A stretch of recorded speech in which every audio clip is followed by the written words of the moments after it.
Indian ഭരണഘടനയുടെ പ്രത്യേകതകളെക്കുറിച്ച് salient ഫീച്ചേഴ്സിനെ കുറിച്ചാണ് നമ്മൾ പഠിക്കാൻ വേണ്ടി പോകുന്നത്. അപ്പോൾ ഈ ഒരു ചാപ്റ്ററിന് നമ്മൾ റെഫറൻസ് ആയിട്ട് യൂസ് ചെയ്യുന്നത് ഇന്ത്യൻ പൊളിറ്റി എം ലക്ഷ്മികാന്തിൻ്റെ ടെക്സ്റ്റ് ബുക്കിലെ 6ാമത്തെ എഡിഷൻ, അതിൽ ചാപ്റ്റർ 3 ഇന്ത്യൻ ഭരണഘടനയുടെ പ്രത്യേകതകൾ എന്തൊക്കെയാണ് എന്നുള്ളത്.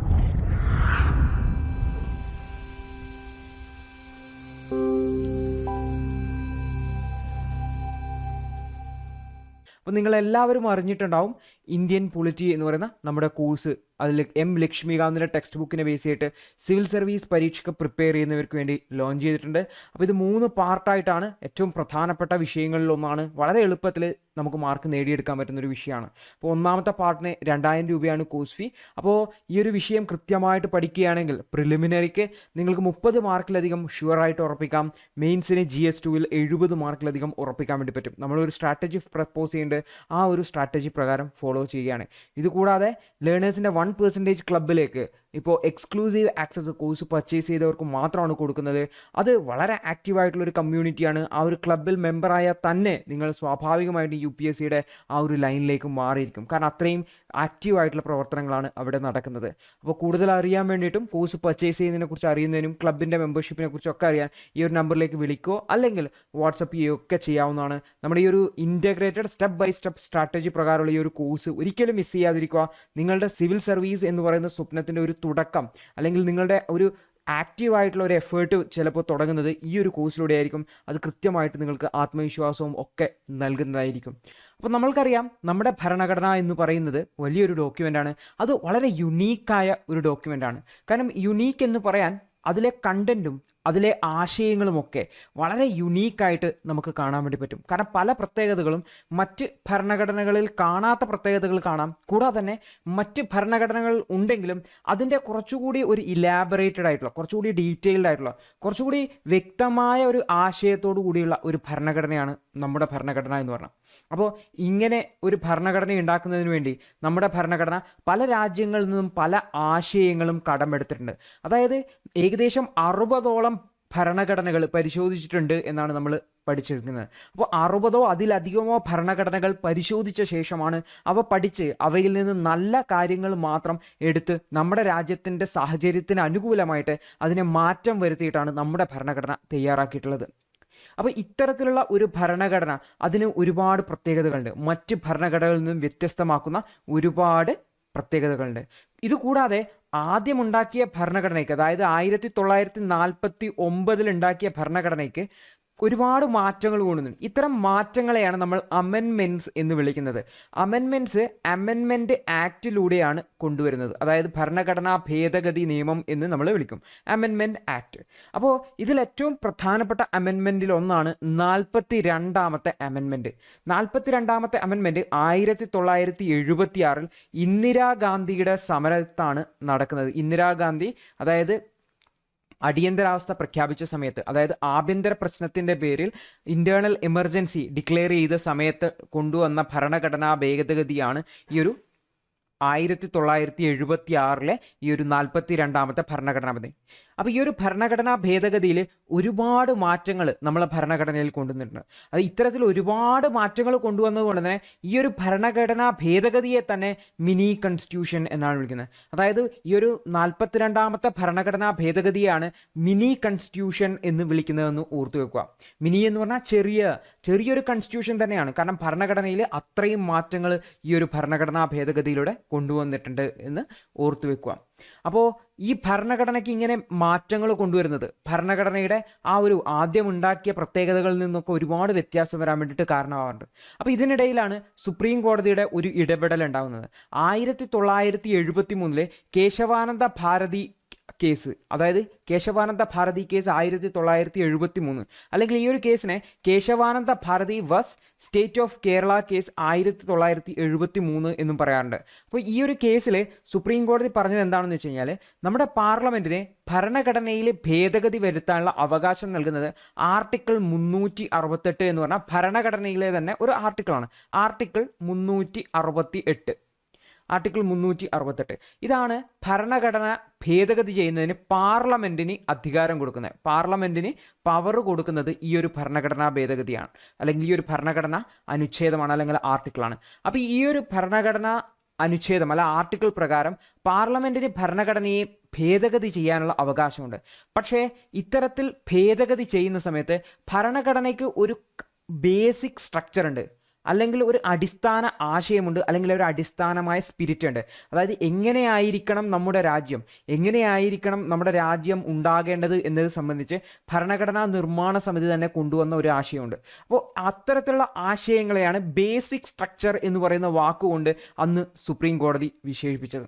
അല്ലെങ്കിൽ ബേസിക് സ്ട്രക്ചർ അല്ലെങ്കിൽ ബേസിക് ഫീച്ചേഴ്സ് എന്ന് വേണമെങ്കിൽ വിളിക്കാവുന്നതാണ്. നമ്മുടെ ഭരണഘടനയുടെ അടിസ്ഥാനപരമായുള്ള കുറച്ച് പ്രത്യേകതകൾ. അപ്പോൾ ഇത്തരത്തിലുള്ള പ്രത്യേകതകളെ ഒരിക്കലും കോട്ടം തട്ടാതിരിക്കാൻ വേണ്ടിയിട്ട് അല്ലെങ്കിൽ ഒഴിവാക്കുന്നതിന് വേണ്ടിയിട്ട് ഭരണഘടനാ ഭേദഗതിയിലൂടെ സാധിക്കുകയില്ല എന്ന് ഈ ഒരു Kesavananda Bharati versus state of Kerala case 1973 supreme കോടതി പറഞ്ഞിട്ടുണ്ടായിരുന്നു.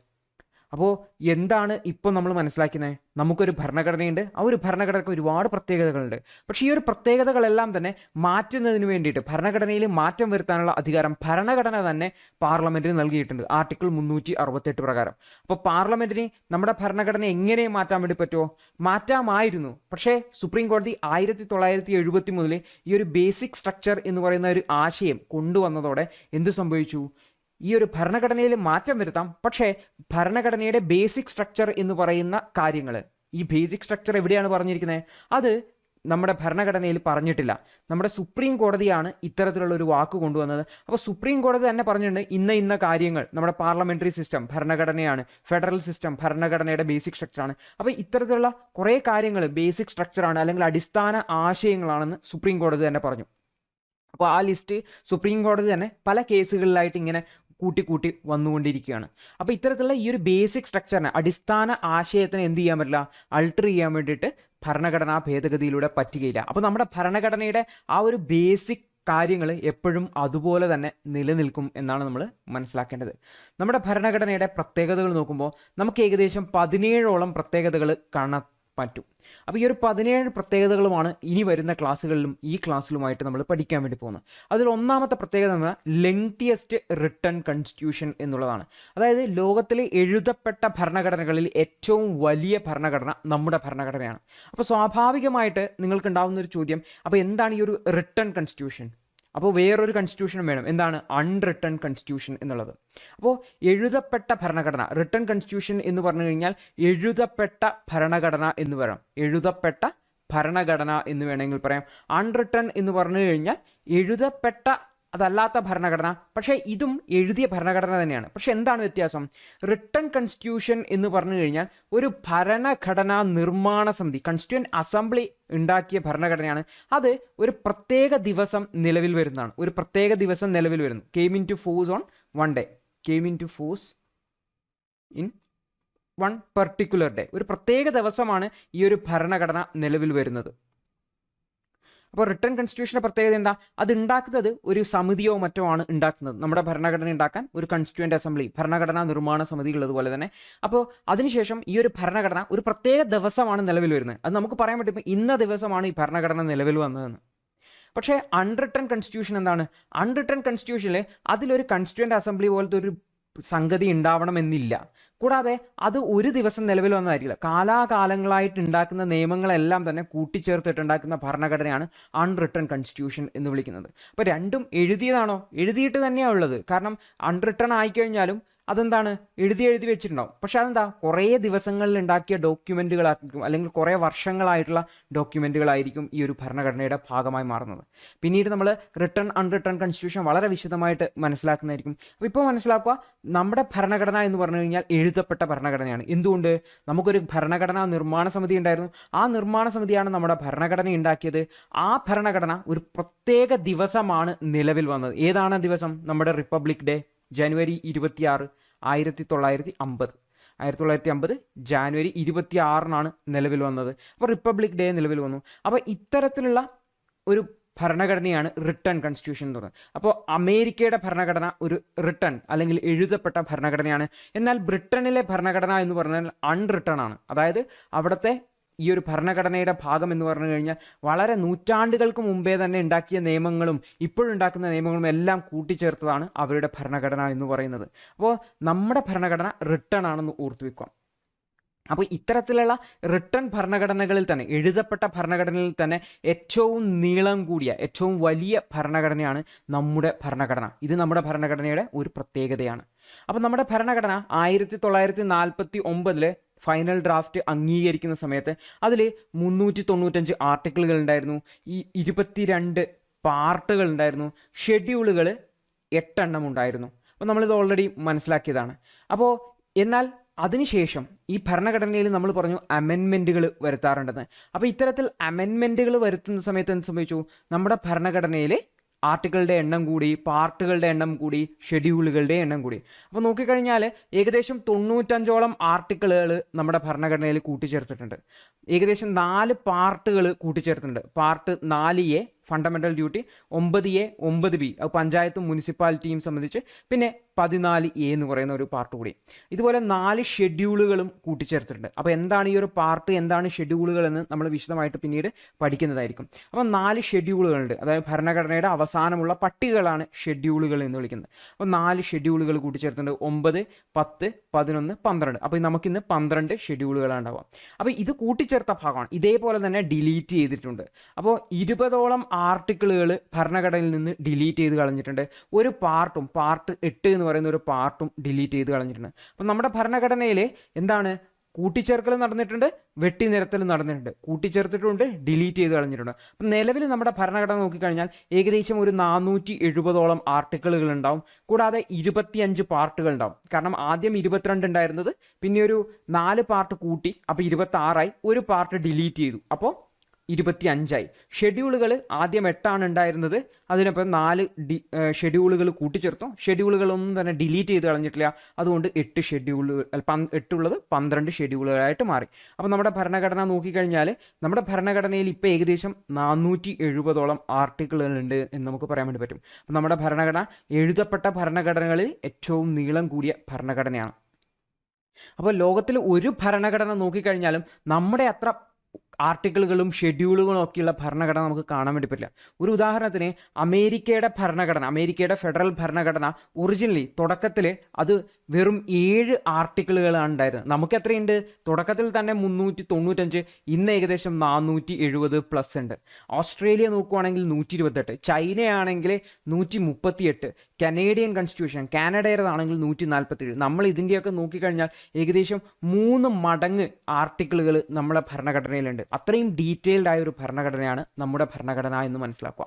അപ്പോൾ എന്തുകൊണ്ടായിരിക്കും നമ്മുടെ ഭരണഘടനയ്ക്ക് ഇത്രയും വലിയ സൈസ്? ആ ഒരു സൈസിനെ എലിഫൻ്റൈൻ സൈസ് എന്നാണ് വിളിക്കുക. എന്താണ്? ആനയുടെ അത്രയും വലിപ്പമുണ്ട്. അപ്പോൾ ഇത്രയും വലിപ്പം നമ്മുടെ ഭരണഘടനയ്ക്ക് ഉണ്ടാവാൻ വേണ്ടി കാരണം എന്തായിരിക്കാം? ഒന്ന്, ജിയോഗ്രഫിക്കൽ ഫാക്ടേഴ്സാണ്. അതായത് നമ്മുടെ രാജ്യത്തിൻ്റെ ഭൂമി ശാസ്ത്രപരമായിട്ടുള്ള പ്രത്യേകതകൾ തന്നെ. നമ്മുടെ രാജ്യം വളരെ വലിയ രാജ്യമാണ്. കൂടാതെ ഇവിടെ വളരെയധികം പ്രത്യേകതകളുണ്ട്. അപ്പോൾ ഈ ഭൂമിയിൽ, അല്ലെങ്കിൽ ഈ ഒരു രാജ്യത്ത്, നമ്മുടെ രാജ്യത്തിൻ്റെ ഭൂമിയിലുള്ള ആൾക്കാരെയൊക്കെ ഇതിൽ ഉൾപ്പെടുത്തണം. ഉദാഹരണത്തിന് ഷെഡ്യൂൾഡ് കാസ്റ്റിനെ സംബന്ധിച്ച പ്രൊവിഷൻസ്, ഷെഡ്യൂൾഡ് ട്രൈബിനെ സംബന്ധിച്ച പ്രൊവിഷൻസ്, പിന്നെ ലാംഗ്വേജിനെ സംബന്ധിച്ച പ്രൊവിഷൻസ്. കാരണം ഭാഷയെ സംബന്ധിച്ച്, ഭാഷാ സംസ്കാരം ഇവയൊക്കെ പ്രൊട്ടക്റ്റ് ചെയ്യാനുള്ള അവകാശമൊക്കെ കൊടുക്കുന്നുണ്ട്. അപ്പോൾ ഇതുകൂടാതെ മറ്റ് ഈ ഷെഡ്യൂൾഡ് ട്രൈബൽ ഏരിയാസിനെയൊക്കെ പ്രൊട്ടക്റ്റ് ചെയ്യുന്നതിന് വേണ്ടിയിട്ട് പ്രത്യേകം ഷെഡ്യൂളുകൾ ആഡ് ചെയ്തു. ഷെഡ്യൂൾ 5ഉം 6ഉം ഒക്കെ. അപ്പോൾ നമ്മുടെ രാജ്യത്ത് വിവിധ തലത്തിലുള്ള ആൾക്കാരുള്ളതുകൊണ്ട് ഇവരെക്കുറിച്ചൊക്കെ നമ്മുടെ ഭരണഘടനയിൽ മെൻഷൻ ചെയ്യേണ്ടതായിട്ട് വന്നു. കൂടാതെ socially and educationally backward classes അപ്പോൾ ഇത്തരത്തിലുള്ള ഓരോ വിഭാഗം ആൾക്കാരെയും ഉൾക്കൊള്ളിക്കേണ്ടതുകൊണ്ട് നമ്മുടെ ഭരണഘടന സ്വാഭാവികമായിട്ടും വലുതായി മാറി. അപ്പോൾ ഇതാണ് ഒരു പ്രത്യേകത, ജിയോഗ്രഫിക്കൽ ഫാക്ടേഴ്സ്. വലിയൊരു രാജ്യം, വലിയൊരു ഭരണഘടന, വ്യത്യസ്തരായ ആൾക്കാർ. രണ്ടാമത്തത് ഹിസ്റ്റോറിക്കൽ ഫാക്ടേഴ്സ്. അപ്പോൾ നമ്മൾ ഓൾറെഡി നമ്മുടെ ഭരണഘടനയുടെ ചരിത്രം നോക്കുന്ന സമയത്ത് നമ്മൾ പറഞ്ഞു, നമ്മുടെ ബ്രിട്ടീഷുകാരുണ്ടാക്കിയ പല നിയമങ്ങളിലും ഉള്ള പല പ്രൊവിഷൻസും നമ്മുടെ ഭരണഘടനയിലേക്ക് നമ്മൾ കടമെടുത്തിട്ടുണ്ട്. അപ്പോൾ അതിൽ ഏറ്റവും പ്രധാനപ്പെട്ടതാണ് ഗവൺമെൻറ് ഓഫ് ഇന്ത്യ ആക്ട് 1935 എന്ന് പറയുന്നത്. ഈ ഒരു ആക്ട് തന്നെ വലിയൊരു ആക്റ്റായിരുന്നു. നമ്മളതിൻ്റെ ആർട്ടിക്കിളുടെ എണ്ണമൊക്കെ അന്ന് പറഞ്ഞിട്ടുണ്ടായിരുന്നു. അപ്പോൾ ഈ ഒരു ആക്റ്റിൽ നിന്ന് ഏകദേശം 50ഓളം 50% പ്രൊവിഷൻസ് നമ്മൾ നമ്മുടെ ഭരണഘടനയിലേക്ക് എടുക്കുകയാണ് ചെയ്തത്, പ്രത്യേകിച്ചും അഡ്മിനിസ്ട്രേറ്റീവ് ഭരണം സംബന്ധിച്ചുള്ള പ്രൊവിഷൻസ്. അപ്പോൾ ഈ ഒരു ഭരണഘടനയിൽ നിന്നും 1935 ഭരണഘടനയിൽ നിന്നും നമ്മുടെ ഇന്നത്തെ ഭരണഘടനയിലേക്ക് കടമെടുക്കുന്ന സമയത്ത് സ്വാഭാവികമായിട്ടും നമ്മുടെ ഭരണഘടനയിൽ വലിപ്പം കൂടും. ഇതുകൂടാതെ അതിനു മുൻപേയുള്ള പല നിയമങ്ങളിൽ നിന്നും നമ്മൾ പല കാര്യങ്ങളും നമ്മുടെ ഭരണഘടനയിലേക്ക് കടമെടുത്തിട്ടുണ്ട്. മറ്റൊരു പ്രത്യേകത എന്ന് പറഞ്ഞു കഴിഞ്ഞാൽ സിംഗിൾ കോൺസ്റ്റിറ്റ്യൂഷൻ എന്നുള്ളതാണ്. നമ്മുടെ രാജ്യത്തിൻ്റെ പ്രത്യേകത എന്ന് പറഞ്ഞു കഴിഞ്ഞാൽ നമ്മൾ ഒരു ഫെഡറൽ പൊളിറ്റിയാണ്, ഫെഡറൽ സിസ്റ്റമാണ് ഫോളോ ചെയ്യാൻ ശ്രമിക്കുന്നതെങ്കിലും നമ്മുടെ രാജ്യത്ത് സെൻട്രൽ ഗവൺമെൻറ്റും കേന്ദ്ര ഗവൺമെൻറ്റും സംസ്ഥാനങ്ങൾക്കും എല്ലാം കൂടി ഒറ്റ ഭരണഘടന മാത്രമേ ഉള്ളൂ. അപ്പോൾ സെൻറ്ററിനും സ്റ്റേറ്റിനും കൂടിയിട്ട് ഒറ്റ ഭരണഘടന മാത്രമേ ഉള്ളൂ. പക്ഷേ അമേരിക്കയുടെ കേസ് അങ്ങനെയല്ല. അമേരിക്കയിൽ നമ്മൾ നോക്കിക്കഴിഞ്ഞാൽ അമേരിക്കയുടെ ഭരണഘടന വളരെ ചെറിയ ഭരണഘടനയാണ്, നമുക്കറിയാം 7 ആർട്ടിക്കിൾ മാത്രമേ ഉള്ളൂ. പക്ഷേ അവിടെ സെൻട്രൽ ഗവൺമെൻറ് അല്ലെങ്കിൽ ഫെഡറൽ ഗവൺമെൻറ്റിന് ഒരു ഭരണഘടനയുണ്ട്, അതിലാണ് 7 ആർട്ടിക്കിൾ. ഇതുകൂടാതെ ഓരോ സ്റ്റേറ്റിനും സെപ്പറേറ്റ് ഭരണഘടനകളുണ്ട്. അപ്പോൾ അവിടെ എന്താണ്, സിംഗിൾ കോൺസ്റ്റിറ്റ്യൂഷൻ അല്ല, ഒറ്റ ഭരണഘടനയല്ല. സെൻട്രലിന് അല്ലെങ്കിൽ ഫെഡറൽ ഗവൺമെൻറ്റിന് ഒരു ഭരണഘടന, ഓരോ സ്റ്റേറ്റിനും വ്യത്യസ്ത ഭരണഘടനകളുണ്ട്. സ്വാഭാവികമായിട്ടും അപ്പോൾ ഭരണഘടനയുടെ സൈസ് കുറയും. പക്ഷേ ഇന്ത്യയുടെ കേസിൽ എന്താ, എല്ലാവർക്കും കൂടിയിട്ട് ഒറ്റ ഭരണഘടന മാത്രമേ ഉള്ളൂ. അതുകൊണ്ട് നമ്മുടെ ഭരണഘടന സ്വാഭാവികമായിട്ടും വലുതാവുന്ന ഒരു സാഹചര്യം വന്നു. ഇതുകൂടാതെ നമ്മുടെ ഭരണഘടനാ നിർമ്മാണ സമിതിയിലുണ്ടായ ആൾക്കാരുടെ പ്രത്യേകത, പ്രധാനമായിട്ടും നിയമവിദഗ്ധരായ ആൾക്കാരായിരുന്നു നമ്മുടെ ഭരണഘടനാ നിർമ്മാണ സമിതിയിൽ ഉണ്ടായിരുന്നത്. അതുകൊണ്ട് തന്നെ നമ്മുടെ ഭരണഘടന പഴുതുറ്റതാക്കുന്നതിന് വേണ്ടിയിട്ട്, അതായത് ലൂപ്പ് ഹോൾസ് പരമാവധി കുറക്കുന്നതിന് വേണ്ടിയിട്ട്, അല്ലെങ്കിൽ ഭാവിയിൽ ഒരു സംശയം ഉണ്ടാകുന്നത് പരമാവധി കുറക്കുന്നതിന് വേണ്ടിയിട്ട് വളരെ കൃത്യമായിട്ട് വളരെ ഡീറ്റെയിൽഡ് ആയിട്ടാണ് നമ്മുടെ ഭരണഘടന ഉണ്ടാക്കിയിരിക്കുന്നത്. അപ്പോൾ ഈ ഒരു നിയമവിദഗ്ധരായ ആൾക്കാരുടെ ലീഗൽ ലൂമിനറീസിൻ്റെ പ്രസൻസ് നമ്മുടെ ഭരണഘടനാ നിർമ്മാണ സമിതിയിൽ ഉണ്ടായിരുന്നതുകൊണ്ട് നമ്മുടെ ഭരണഘടന പെർഫെക്റ്റ് ആക്കാൻ വേണ്ടി ശ്രമിച്ചു. പെർഫെക്റ്റ് ആക്കുന്ന സമയത്ത് വളരെ ഡീറ്റെയിൽഡായി, അങ്ങനെ നമ്മുടെ ഭരണഘടന വലുതായി എന്നുള്ളതാണ്. ഇതുകൂടാതെ ഡീറ്റെയിൽഡ് അഡ്മിനിസ്ട്രേറ്റീവ് പ്രൊവിഷൻസ് എന്നുള്ളതാണ് മറ്റൊരു കാര്യം. അതായത് നമ്മുടെ ഭരണം നടത്തേണ്ടത് എങ്ങനെയാണ് തുടങ്ങിയ കാര്യങ്ങളൊക്കെ നമ്മുടെ ഭരണഘടനയിൽ വളരെ വിശദമായിട്ട് പറഞ്ഞിട്ടുണ്ട്. ഇതുകൂടാതെ മറ്റ് രാജ്യങ്ങളുടെ ഭരണഘടനകളിൽ പൊളിറ്റിക്കൽ കൺവെൻഷനായിട്ടും, അതായത് അവിടെ അല്ലെങ്കിൽ ഓർഡിനറി ലോ, സാധാരണ പാർലമെൻറ്റ് ഉണ്ടാക്കുന്ന നിയമങ്ങൾ ചർച്ച ചെയ്യുന്ന കാര്യങ്ങൾ, ഉദാഹരണത്തിന് സിറ്റിസൺഷിപ്പ്, അതായത് പൗരത്വത്തെ സംബന്ധിച്ച കാര്യങ്ങൾ, സാധാരണ മറ്റ് രാജ്യങ്ങളുടെ ഭരണഘടനകളിൽ ഈ ഒരു പൗരത്വത്തെ സംബന്ധിച്ച കാര്യങ്ങൾ അത് പാർലമെൻറ്റിനാണ് ചെയ്യാനുള്ള കാര്യം കൊടുക്കാറുള്ളത്. പക്ഷെ നമ്മുടെ ഭരണഘടനയിൽ ഈ ഒരു സിറ്റിസൺഷിപ്പിനെ സംബന്ധിച്ച കാര്യങ്ങൾ നമ്മുടെ ഭരണഘടനയിൽ പറഞ്ഞിട്ടുണ്ട്. കാരണം അത് പറയേണ്ടത് വളരെ അത്യാവശ്യമായിരുന്നു. കാരണം നമ്മുടെ രാജ്യം ഒരു വിഭജനത്തിനെ ഫേസ് ചെയ്തിരിക്കുന്ന സമയത്താണ് നമ്മൾ ഈ ഒരു ഭരണഘടന ഉണ്ടാക്കുന്നത്. ആ ഒരു സമയത്ത് ആരൊക്കെയാണ് ഇന്ത്യക്കാർ, ആർക്കൊക്കെ ഇന്ത്യൻ പൗരത്വം കിട്ടും എന്ന് പറയേണ്ടത് അത്യാവശ്യമാണ്. അപ്പോൾ അത് ഭരണഘടനയിൽ തന്നെ പറയേണ്ടതായിട്ട് വന്നു. എന്നാൽ ഭാവിയിൽ പിന്നീട് ആൾക്കാർക്ക് സിറ്റിസൺഷിപ്പ് നൽകുന്നതിനെ, പൗരത്വം നൽകുന്നതിനെ കുറിച്ച് പാർലമെൻറ്റിന് നിയമം ഉണ്ടാക്കാമെന്നും ഭരണഘടനയിൽ പറഞ്ഞിട്ടുണ്ട്. അപ്പോൾ ഇത്തരത്തിൽ നമ്മുടെ ഭരണഘടന അന്ന് നമ്മൾ നേരിട്ട എല്ലാ പ്രശ്നങ്ങളെയും അഡ്രസ്സ് ചെയ്യാൻ വേണ്ടിയിട്ട് ഉണ്ടാക്കിയൊരു ഭരണഘടനയായിരുന്നു. അതുകൊണ്ട് തന്നെ നമ്മുടെ ഭരണഘടനയിൽ വളരെ ഡീറ്റെയിൽഡ് ആയിട്ടുള്ള പ്രൊവിഷൻസ് ഉണ്ട്. കൂടാതെ പൊളിറ്റിക്കൽ കൺവെൻഷനായിട്ട് ഫോളോ ചെയ്യുന്ന രീതികൾ, അല്ലെങ്കിൽ പാർലമെൻറ്റ് സാധാരണ ഉണ്ടാക്കുന്ന തരത്തിലുള്ള നിയമങ്ങൾ പോലും നമ്മുടെ ഭരണഘടനയിൽ വളരെ ഡീറ്റെയിൽ ആയിട്ട് കൊടുത്തു. ഇതുകൊണ്ടൊക്കെ തന്നെ നമ്മുടെ ഭരണഘടന ലോകത്തിലെ ഏറ്റവും വലിയ എഴുതപ്പെട്ട ഭരണഘടനയായിട്ട് മാറുകയും ചെയ്തു. അപ്പോൾ ഇതാണ് നമ്മുടെ ഭരണഘടനയുടെ ഒന്നാമത്തെ പ്രത്യേകത, ലെങ്തിയസ്റ്റ് റിട്ടൺ കോൺസ്റ്റിറ്റ്യൂഷൻ. രണ്ടാമത്തെ പ്രത്യേകത എന്ന് പറഞ്ഞു കഴിഞ്ഞാൽ നമ്മുടെ ഭരണഘടന വിവിധ രാജ്യങ്ങളുടെ ഭരണഘടനകളിൽ നിന്നും പല കാര്യങ്ങളും കടമെടുത്തിട്ടുണ്ട് എന്നുള്ളതാണ്. അതായത് ഡ്രോൺ ഫ്രം വാരിയസ് സോഴ്സസ്. അപ്പോൾ നമ്മൾ ഓൾറെഡി മനസ്സിലാക്കിയിട്ടുണ്ട് 60-ലധികം രാജ്യങ്ങളുടെ ഭരണഘടനകൾ പരിശോധിച്ചതിന് ശേഷമാണ് നമ്മുടെ ഭരണഘടനയ്ക്ക് ആവശ്യമായ കാര്യങ്ങൾ എടുത്തിരിക്കുന്നത്. അപ്പോൾ നമ്മൾ മറ്റ് രാജ്യങ്ങളുടെ ഭരണഘടനയിൽ നിന്നും മോഷ്ടിക്കുകയല്ല ചെയ്തിരിക്കുന്നത്. നമ്മൾ എന്താണ് ചെയ്തിരിക്കുന്നത്? കടമെടുക്കുകയാണ് ചെയ്തിരിക്കുന്നത്, ബോറോ ചെയ്തിരിക്കുകയാണ്. അവരിലുള്ള ആശയങ്ങൾ നമ്മൾ കടമെടുത്തു, അത് നല്ല ആശയമാണ്, ആ ആശയം നമ്മൾ കടമെടുത്തു. എന്നിട്ട് നമ്മുടെ രാജ്യത്തിന് അനുയോജ്യമാകുന്ന രീതിയിൽ അതിന് മാറ്റം വരുത്തി നമ്മുടെ ഭരണഘടനയിൽ കൂട്ടിച്ചേർക്കുകയാണ് ചെയ്തത്. അപ്പോൾ ഡോക്ടർ BR അംബേദ്കർ തന്നെ, അദ്ദേഹം തന്നെ പറഞ്ഞിട്ടുണ്ട്, ഇന്ത്യൻ ഭരണഘടന എന്ന് പറഞ്ഞാൽ ransacking of all the known constitutions in the world. ലോകത്ത് അറിയപ്പെടുന്ന എല്ലാ ഭരണഘടനകളുടെയും കൂട്ടിച്ചേർക്കലാണ്, റാൻസാക്കിംഗ് ആണ് എന്ത്, നമ്മുടെ ഭരണഘടന എന്ന് പറയുന്നത്. അപ്പോൾ നമ്മുടെ ഭരണഘടനയുടെ ഭാഗങ്ങളെ നമുക്ക് മെയിനായിട്ട് രണ്ടായിട്ട് തിരിക്കാം. ഒന്ന് സ്ട്രക്ചറൽ പാർട്ട്. സ്ട്രക്ചറൽ പാർട്ട് എന്ന് പറഞ്ഞു കഴിഞ്ഞാൽ നമ്മുടെ ഭരണഘടനയുടെ സ്ട്രക്ചർ എങ്ങനെയാണ് എന്നുള്ളത്, അതായത് നമ്മുടെ ആർട്ടിക്കിളുകൾ, ഷെഡ്യൂളുകൾ, അതിൻ്റെ ആ ഒരു സ്ട്രക്ചർ ഏത് ക്രമത്തിലാണ് പറയേണ്ടത് എന്ന കാര്യങ്ങളൊക്കെ. അപ്പോൾ ഇത്തരത്തിലുള്ള സ്ട്രക്ചറൽ പാർട്ട് പ്രധാനമായിട്ടും എടുത്തിരിക്കുന്നത് ഗവൺമെൻറ് ഓഫ് ഇന്ത്യ ആക്ട് 1935, അതായത് ബ്രിട്ടീഷുകാർ ഇന്ത്യക്ക് കൊണ്ടുവന്ന ഭരണഘടനയാണ് 1935 ഗവൺമെൻറ് ഓഫ് ഇന്ത്യ ആക്ട്. അപ്പോൾ ഇതിൽ നിന്ന് തന്നെയാണ് നമ്മുടെ ഭരണഘടനയ്ക്കും സ്ട്രക്ചറൽ പാർട്ട് എടുത്തിരിക്കുന്നത്. അപ്പോൾ ഈ ഒരു സ്ട്രക്ചറൽ പാർട്ടിൻ്റെ കൂടെ തന്നെ ഒരുപാട് അഡ്മിനിസ്ട്രേറ്റീവ് പ്രൊവിഷൻസും എടുത്തിട്ടുണ്ട്. അപ്പോൾ നമ്മുടെ ഭരണഘടനയുടെ സ്ട്രക്ചർ എന്ന് പറയുന്നത് അത് നമ്മൾ എവിടെ നിന്നാണ് എടുത്തിരിക്കുന്നത്? Government of India act 1935.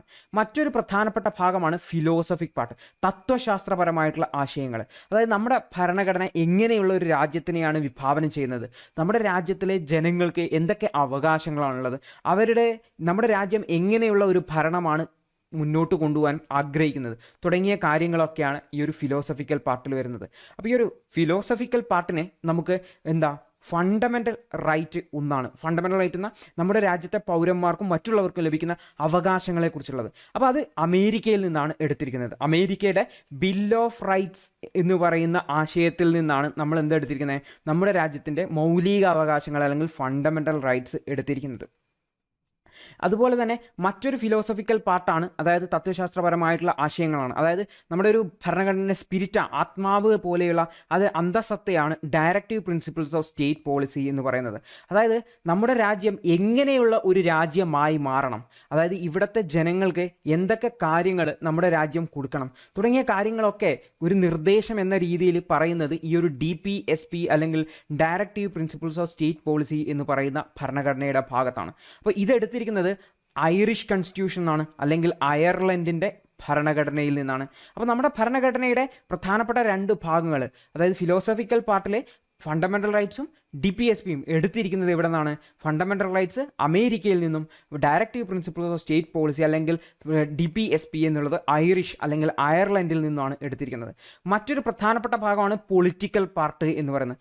Political part എന്ന് പറഞ്ഞു കഴിഞ്ഞാൽ നമ്മുടെ ഇവിടെ ഭരണം നടത്തേണ്ടത് എങ്ങനെയാണ്, ഗവൺമെൻറ് എങ്ങനെയാണ്, ലെജിസ്ലേച്ചർ എങ്ങനെയാണ് തുടങ്ങിയ കാര്യങ്ങളൊക്കെ. അപ്പോൾ ഇതൊക്കെ എടുത്തിരിക്കുന്നത് നമ്മൾ ബ്രിട്ടനിൽ നിന്നാണ്. കാരണം എന്തുകൊണ്ടാണ് നമ്മൾ ഈ ഒരു പൊളിറ്റിക്കൽ പാർട്ട് ബ്രിട്ടനിൽ നിന്ന് എടുത്തത്? കാരണം നമ്മൾ ഇതിനു മുൻപേ നമ്മുടെ രാജ്യത്ത് ബ്രിട്ടനിൽ നിന്നും സ്വാതന്ത്ര്യം ലഭിക്കുന്നതിന് മുൻപേ തന്നെ ഇന്ത്യയിലെ ഗവൺമെൻറ്റുകൾ നിലവിൽ വന്നിട്ടായിരുന്നു. ഈ ഒരു ഗവൺമെൻറ്റുകൾ ഏത് സിസ്റ്റത്തിന് അനുസരിച്ചാണ് പ്രവർത്തിച്ചത്? ബ്രിട്ടീഷുകാരുണ്ടാക്കിയ നിയമങ്ങൾ, അതായത് 1919 government of India act, 1935 government of India act, ഇതൊക്കെ പ്രകാരമാണ് ഇവിടെ ഒരു ഗവൺമെൻറ് പോലെ നിലനിന്നത്. അപ്പോൾ ഈ ഒരു ആക്റ്റിൽ പറയുന്ന സിസ്റ്റം ഓഫ് ഗവൺമെൻറ് ഏത് ഗവൺമെൻറ്റാണ്? പൊളിറ്റിക്കൽ സിസ്റ്റം ഏതാണ്? അത് ബ്രിട്ടൻ്റെ സിസ്റ്റമാണ്. അപ്പോൾ ഇന്ത്യക്കാർ ഇതിനോട് വളരെയധികം പരിചിതരായതുകൊണ്ട് തന്നെ ഇന്ത്യയുടെ ഭാവിയിലേക്കുള്ള പൊളിറ്റിക്കൽ സിസ്റ്റത്തിൻ്റെ മേലെ ഈ ഒരു ബ്രിട്ടൻ്റെ പൊളിറ്റിക്കൽ സിസ്റ്റത്തിന് ഭയങ്കരമായ ഒരു ഇൻഫ്ലുവൻസ് ഉണ്ടായിരുന്നു. Cabinet form of government, cabinet form എന്ന് വെച്ചാൽ നമ്മുടെ പ്രധാനമന്ത്രി, മന്ത്രിമാരും ഒക്കെ കൂടി ചേർന്നിട്ടുള്ള ഫോമിനെയാണ് ക്യാബിനറ്റ് ഫോം ഗവൺമെൻറ്. കൂടാതെ ലെജിസ്ലേച്ചറും എക്സിക്യൂട്ടീവും തമ്മിൽ, അതായത് നിയമനിർമ്മാണ സഭയും ഈ ഒരു ഭരണം നടത്തുന്ന എക്സിക്യൂട്ടീവും തമ്മിലുള്ള ബന്ധം എന്നൊക്കെ പറഞ്ഞാൽ ഇത്തരത്തിലുള്ള കാര്യങ്ങളൊക്കെ നമ്മൾ എവിടെ നിന്നാണ് എടുത്തിരിക്കുന്നത്? ബ്രിട്ടനിൽ നിന്നാണ് എടുത്തിരിക്കുന്നത്. അപ്പോൾ നമ്മൾ നോക്കിക്കഴിഞ്ഞാൽ നമ്മുടെ ഭരണഘടനയുടെ പല ഭാഗങ്ങളും പല രാജ്യങ്ങളുടെ ഭരണഘടനയിൽ നിന്നാണ് എടുത്തതെങ്കിലും ഏറ്റവും പ്രധാനപ്പെട്ട സ്ട്രക്ചറൽ ഭാഗം നമ്മൾ ഗവൺമെൻറ് ഓഫ് ഇന്ത്യ ആക്ട് 1935 നിന്നാണ് എടുത്തത്. ഫിലോസഫിക്കൽ പാർട്ട് എന്ന് വിളിക്കുന്ന ഈ ഒരു 2 ഫണ്ടമെൻ്റൽ റൈറ്റും DPSPയും. അതിൽ ഫണ്ടമെൻ്റൽ റൈറ്റ്സ് അമേരിക്കയിൽ നിന്നും, DPSP ഐറിഷ് കോൺസ്റ്റിറ്റ്യൂഷനിൽ നിന്നുമാണ് എടുത്തിരിക്കുന്നത്, അല്ലെങ്കിൽ അയർലൻഡിൻ്റെ ഭരണഘടനയിൽ നിന്നാണ്. മറ്റൊന്നാണ് പൊളിറ്റിക്കൽ പാർട്ട്. ഈ ഒരു പൊളിറ്റിക്കൽ പാർട്ടിലാണ് ക്യാബിനറ്റ് ഫോം ഓഫ് ഗവൺമെൻറ്, എത്തരത്തിലുള്ള ഭരണമാണ് അല്ലെങ്കിൽ ഒരു ഗവൺമെൻറ്റാണ് നിലവിൽ വരേണ്ടത്. ഇതുകൂടാതെ ഗവൺമെൻറ്റും ലെജിസ്ലേച്ചറും അല്ലെങ്കിൽ പാർലമെൻറ്റും തമ്മിലുള്ള ബന്ധം എങ്ങനെയായിരിക്കണം, ഇതൊക്കെ ബ്രിട്ടനിൽ നിന്നാണ് എടുത്തിരിക്കുന്നത്. അപ്പോൾ നമ്മൾ നമ്മുടെ രാജ്യത്തിൻ്റെ ഭരണഘടന എടുത്ത വിവിധ സോഴ്സുകൾ നോക്കിക്കഴിഞ്ഞാൽ ഏറ്റവും പ്രധാനപ്പെട്ട ഇൻഫ്ലുവൻസ്, ഏറ്റവും പ്രൊഫൗണ്ടായ ഇൻഫ്ലുവൻസ് എന്ന് പറയുന്നത്, ഏറ്റവും കൂടുതൽ സ്വാധീനിച്ചത് എന്ന് പറഞ്ഞു കഴിഞ്ഞാൽ ഗവൺമെൻറ് ഓഫ് ഇന്ത്യ ആക്ട് 1935. കാരണം നമ്മുടെ ഭരണഘടനയിലെ ഏകദേശം 50% പ്രൊവിഷൻസ്, പകുതിയിലധികം പ്രൊവിഷൻസ് ഈ ഒരു ഗവൺമെൻറ് ഓഫ് ഇന്ത്യ ആക്ട് 1935 വളരെ ക്ലോസ് റിസംബ്ലൻസ് വേണം. അതായത് ഡയറക്റ്റ് കോപ്പി ആണെന്ന് പറയാൻ വേണ്ടി പറ്റില്ല. കാരണം എന്താണ്, ആ ഒരു ആശയം നമ്മുടെ രാജ്യത്തിന് എത്രമാത്രം ഉപകാരപ്രദമാവും എന്ന് ചർച്ച ചെയ്തിട്ട് അതിലാവശ്യമായ മാറ്റങ്ങൾ നമ്മുടെ ഭരണഘടനാ നിർമ്മാണ സമിതി വരുത്തിയതിന് ശേഷമാണ്, അതിൽ ചേഞ്ചസ് വരുത്തിയതിന് ശേഷമാണ് നമ്മുടെ ഭരണഘടനയിലേക്ക് എടുത്തിരിക്കുന്നത്. അതാരാണ് ചേഞ്ചസ് വരുത്തിയത്? നമ്മുടെ ഭരണഘടനാ നിർമ്മാണ സമിതി. അപ്പോൾ പക്ഷേ ഇതുമായിട്ട് 50%-ലധികം പ്രൊവിഷൻസ് വളരെയധികം മാച്ചിങ് ആയിട്ട് നമുക്ക് കാണാൻ വേണ്ടി പറ്റും. അതുകൊണ്ട് നമ്മുടെ ഭരണഘടനയിൽ ഈ ഒരു 1935 ആക്ടിന് വളരെയധികം സ്വാധീനമുണ്ടെന്ന് നമുക്ക് പറയാൻ വേണ്ടി പറ്റും.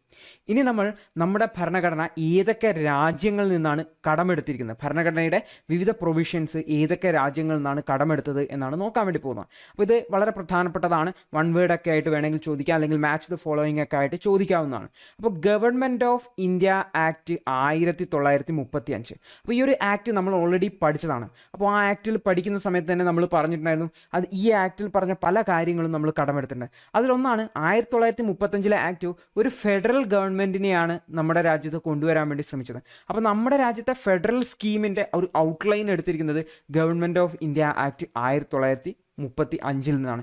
ഇതുകൂടാതെ ഗവർണറുടെ ഓഫീസിനെ സംബന്ധിച്ച്, കാരണം ഗവർണറുടെ ഓഫീസിനെ സംബന്ധിച്ച കാര്യങ്ങൾ ഈ ഒരു 1935 ജുഡീഷ്യറിനെ സംബന്ധിച്ച്, കോടതിയെ സംബന്ധിച്ച കാര്യങ്ങൾ, പബ്ലിക് സർവീസ് കമ്മീഷനെ സംബന്ധിച്ച കാര്യങ്ങൾ. കാരണം നമുക്കറിയാം, ഒരു ഫെഡറൽ പബ്ലിക് സർവീസ് കമ്മീഷനും പ്രൊവിൻഷ്യൽ പബ്ലിക് സർവീസ് കമ്മീഷനും ഇതുകൂടാതെ ഒരു ജോയിൻറ്റ് പബ്ലിക് സർവീസ് കമ്മീഷനും ഒക്കെ 1935 ആക്ടിലുണ്ടായിരുന്നു. പിന്നെ എമർജൻസി പ്രൊവിഷൻസ്, അതായത് ഒരു അടിയന്തര സാഹചര്യം വന്നു കഴിഞ്ഞാൽ എങ്ങനെ കാര്യങ്ങളെ കൈകാര്യം ചെയ്യണം എന്നതിനെ സംബന്ധിച്ച് എമർജൻസി പ്രൊവിഷൻസ്, അടിയന്തരാവസ്ഥയെ സംബന്ധിച്ച കാര്യങ്ങൾ. ഇത് കൂടാതെ അഡ്മിനിസ്ട്രേറ്റീവ് ഡീറ്റെയിൽസ്, ഏറ്റവും കൂടുതൽ വന്നിരിക്കുന്ന അഡ്മിനിസ്ട്രേറ്റീവ് ഡീറ്റെയിൽസ് ആണ്. അപ്പോൾ ഗവൺമെൻറ് ഓഫ് ഇന്ത്യ ആക്ട് 1935 നോക്കിക്കഴിഞ്ഞാൽ നമുക്ക് എടുക്കാൻ വേണ്ടി പറ്റും, ഒന്ന് ഫെഡറൽ സ്കീം, രണ്ടാമത്തത് ഓഫീസ് ഓഫ് ഗവർണർ, മൂന്നാമത്തത് ജുഡീഷ്യൽ സിസ്റ്റം, നാലാമത്തത് പബ്ലിക് സർവീസ് കമ്മീഷൻ PSCU, അടുത്തത് എമർജൻസി പ്രൊവിഷൻ, അടുത്തത് അഡ്മിനിസ്ട്രേറ്റീവ് ഡീറ്റെയിൽസ്. ഇപ്പോൾ ഗവൺമെൻറ് ഓഫ് ഇന്ത്യ ആക്ട് 1935 പഠിച്ചാൽ തന്നെ നമുക്ക് ഇതിൽ കുറേ കാര്യങ്ങൾ കിട്ടാൻ വേണ്ടി പറ്റും. മറ്റേത് അടുത്ത ഏറ്റവും പ്രധാനപ്പെട്ട ബ്രിട്ടീഷ് കോൺസ്റ്റിറ്റ്യൂഷനാണ്, ബ്രിട്ടീഷ് ഭരണഘടന. നമ്മൾ ഓൾറെഡി പറഞ്ഞു പൊളിറ്റിക്കൽ പാർട്ട് നമ്മൾ ബ്രിട്ടീഷിലാണ്. അതിൽ ഏറ്റവും പ്രധാനപ്പെട്ടതാണ് parliamentary form of government. Parliamentary system നമ്മൾ ഇന്ന് കാണുന്ന, നമ്മുടെ രാജ്യത്ത് കാണുന്ന പാർലമെൻ്ററി സിസ്റ്റം, അതായത് നമുക്ക് പാർലമെൻ്റ് ഉണ്ട്, പാർലമെൻറ്റിലേക്കാണ് നമ്മൾ അംഗങ്ങളെ MPമാരെ തിരഞ്ഞെടുത്ത് വിടുന്നത്, അവരിൽ നിന്നാണ് എക്സിക്യൂട്ടീവ് അല്ലെങ്കിൽ ഗവൺമെൻറ് രൂപം കൊള്ളുന്നത്. ഇതിനെയാണ് പാർലമെൻ്ററി ഫോം ഓഫ് ഗവൺമെൻറ് എന്ന് പറയുന്നത്. നമ്മുടെ ഗവൺമെൻറ് എങ്ങനെയാണ് രൂപം കൊള്ളുന്നത്? പാർലമെൻറ്റിൽ നിന്നുള്ള ആൾക്കാർ ചേർന്നിട്ടാണ്. ഇതുകൂടാതെ റൂൾ ഓഫ് ലോ, നിയമം നടപ്പാക്കുന്നത് സംബന്ധിച്ചിട്ടുള്ള കാര്യങ്ങൾ. ഇത് ലെജിസ്ലേറ്റീവ് പ്രൊസീജിയർ, അതായത് പാർലമെൻറ്റിനകത്ത് എങ്ങനെയാണ് നിയമങ്ങൾ പാസ്സാക്കുന്നത്. സിംഗിൾ സിറ്റിസൺഷിപ്പ്, നമ്മൾ പറഞ്ഞു നമ്മുടെ രാജ്യത്ത് എല്ലാ പൗരന്മാർക്കും കൂടിയിട്ട് ഒറ്റ സിറ്റിസൺഷിപ്പേ ഉള്ളൂ, ഇന്ത്യൻ സിറ്റിസൺഷിപ്പ്. അല്ലാതെ ഈ അമേരിക്കൻ സിറ്റിസൺഷിപ്പും ഉണ്ട്, ഓരോ സംസ്ഥാനത്തിനും സിറ്റിസൺഷിപ്പ് ഉണ്ട്. പക്ഷെ നമ്മളെല്ലാവരും ഇന്ത്യക്കാർ എന്നാണ് അറിയപ്പെടുന്നത്. കേരളീയൻ എന്നിങ്ങനെ പറഞ്ഞിട്ട് പ്രത്യേകം പൗരത്വമില്ല. ഇത് കൂടാതെ ക്യാബിനറ്റ് സിസ്റ്റം, നമ്മൾ ഓൾറെഡി പറഞ്ഞു, ക്യാബിനറ്റ് സിസ്റ്റം നമ്മൾ ബ്രിട്ടീഷ് കോൺസ്റ്റിറ്റ്യൂഷൻ അല്ലെങ്കിൽ ബ്രിട്ടീഷ് ഐഡിയ ആണെന്ന് പറഞ്ഞു. ഇതുകൂടാതെ റിട്ട് സിസ്റ്റം, അതായത് ഫണ്ടമെൻ്റൽ റൈറ്റുകളെല്ലാം വയലേറ്റ് ചെയ്ത് കഴിഞ്ഞാൽ നമുക്ക് സുപ്രീം കോടതിയെ നേരിട്ട് പോകാവുന്നതാണ്. അങ്ങനെ പോകുന്ന സമയത്ത് സുപ്രീം കോടതി റിട്ട് പ്രഖ്യാപിക്കും. ഇതിനെയാണ് റിട്ട് സിസ്റ്റം എന്ന് പറയുന്നത്, പ്രിറോഗേറ്റീവ് റിട്ട്സ്. ഈ ഒരു റിട്ടുകൾ എടുത്തിരിക്കുന്നത് ബ്രിട്ടീഷ് കോൺസ്റ്റിറ്റ്യൂഷനാണ്. കൂടാതെ പാർലമെൻ്ററി പ്രിവിലേജസ് എടുത്തിരിക്കുന്നത്, അതായത് MPമാർക്കുള്ള പ്രത്യേകതകൾ, അവർക്ക് കുറേ പ്രിവിലേജസ് ഉണ്ട്. അതായത് ഉദാഹരണത്തിന് പാർലമെൻറ്റിൻ്റെ അകത്ത് നിന്ന് സംസാരിക്കുന്ന കാര്യങ്ങൾ എന്താക്കി എടുക്കാൻ പറ്റില്ല, അത് വെച്ചിട്ട് പുറത്ത് കേസ് എടുക്കാൻ വേണ്ടി പറ്റില്ല. കേസ് എടുക്കാൻ വേണ്ടി പറ്റും സ്പീക്കറുടെ അനുമതിയോടെ, അല്ലാതെ കേസ് എടുക്കാൻ വേണ്ടി പറ്റില്ല. കൂടാതെ ബൈക്യാമറലിസം നമ്മൾ ഓൾറെഡി പഠിച്ചതാണ്. 1919 ആക്ടിലും 1935 ആക്ടിലും എന്താണ് ലോകസഭയും രാജ്യസഭയും പോലെ 2 ഹൗസസ് വരുന്നത്. അപ്പോൾ ഇതൊക്കെ ഈ ഒരു ബ്രിട്ടീഷ് കോൺസ്റ്റിറ്റ്യൂഷനാണ് എടുത്തത്. അപ്പോൾ ബ്രിട്ടീഷ് കോൺസ്റ്റിറ്റ്യൂഷൻ എടുത്തു കഴിഞ്ഞാൽ ബ്രിട്ടനിൽ നിന്ന് എടുത്തിരിക്കുന്നത് പ്രധാനമായിട്ടും നമ്മുടെ പൊളിറ്റിക്കൽ പാർട്ടാണെന്ന് ഓർത്തു നോക്കുക, പൊളിറ്റിക്കൽ പാർട്ടാണ്. അപ്പോൾ പൊളിറ്റിക്കൽ പാർട്ടിൽ ഏതൊക്കെ വന്നു? ഒന്ന് parliamentary form of government, parliamentary system. അടുത്തത് റൂൾ ഓഫ് ലോ, നിയമം നടപ്പാക്കുന്നതിനെ സംബന്ധിച്ചുള്ള റൂൾ ഓഫ് ലോ. കൂടാതെ ലെജിസ്ലേറ്റീവ് പ്രൊസീജിയർ, എങ്ങനെയാണ് നിയമങ്ങൾ ഉണ്ടാക്കുന്നത് എന്നതിനെ സംബന്ധിച്ച ലെജിസ്ലേറ്റീവ് പ്രൊസീജിയർ. പിന്നെയുള്ളത് സിംഗിൾ സിറ്റിസൺഷിപ്പ്, ഒറ്റ പൗരത്വം മാത്രമേ ഉള്ളൂ, സിംഗിൾ സിറ്റിസൺഷിപ്പ്. പിന്നെ ക്യാബിനറ്റ് സിസ്റ്റം,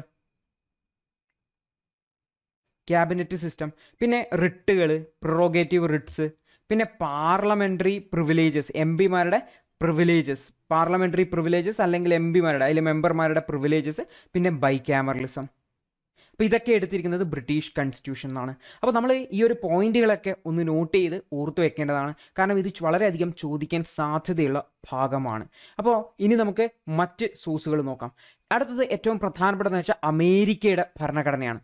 അമേരിക്കയുടെ ഭരണഘടനയിൽ നിന്ന് നമ്മൾ ഓൾറെഡി പറഞ്ഞു ഫണ്ടമെൻ്റൽ റൈറ്റ്സ്. അമേരിക്കൻ ഭരണഘടനയിൽ ബിൽ ഓഫ് റൈറ്റ്സ് എന്ന് പറഞ്ഞിട്ടുള്ള ഒരു ഭാഗമുണ്ട്, അവിടുത്തെ പൗരന്മാർക്കുള്ള അവകാശങ്ങളാണ്.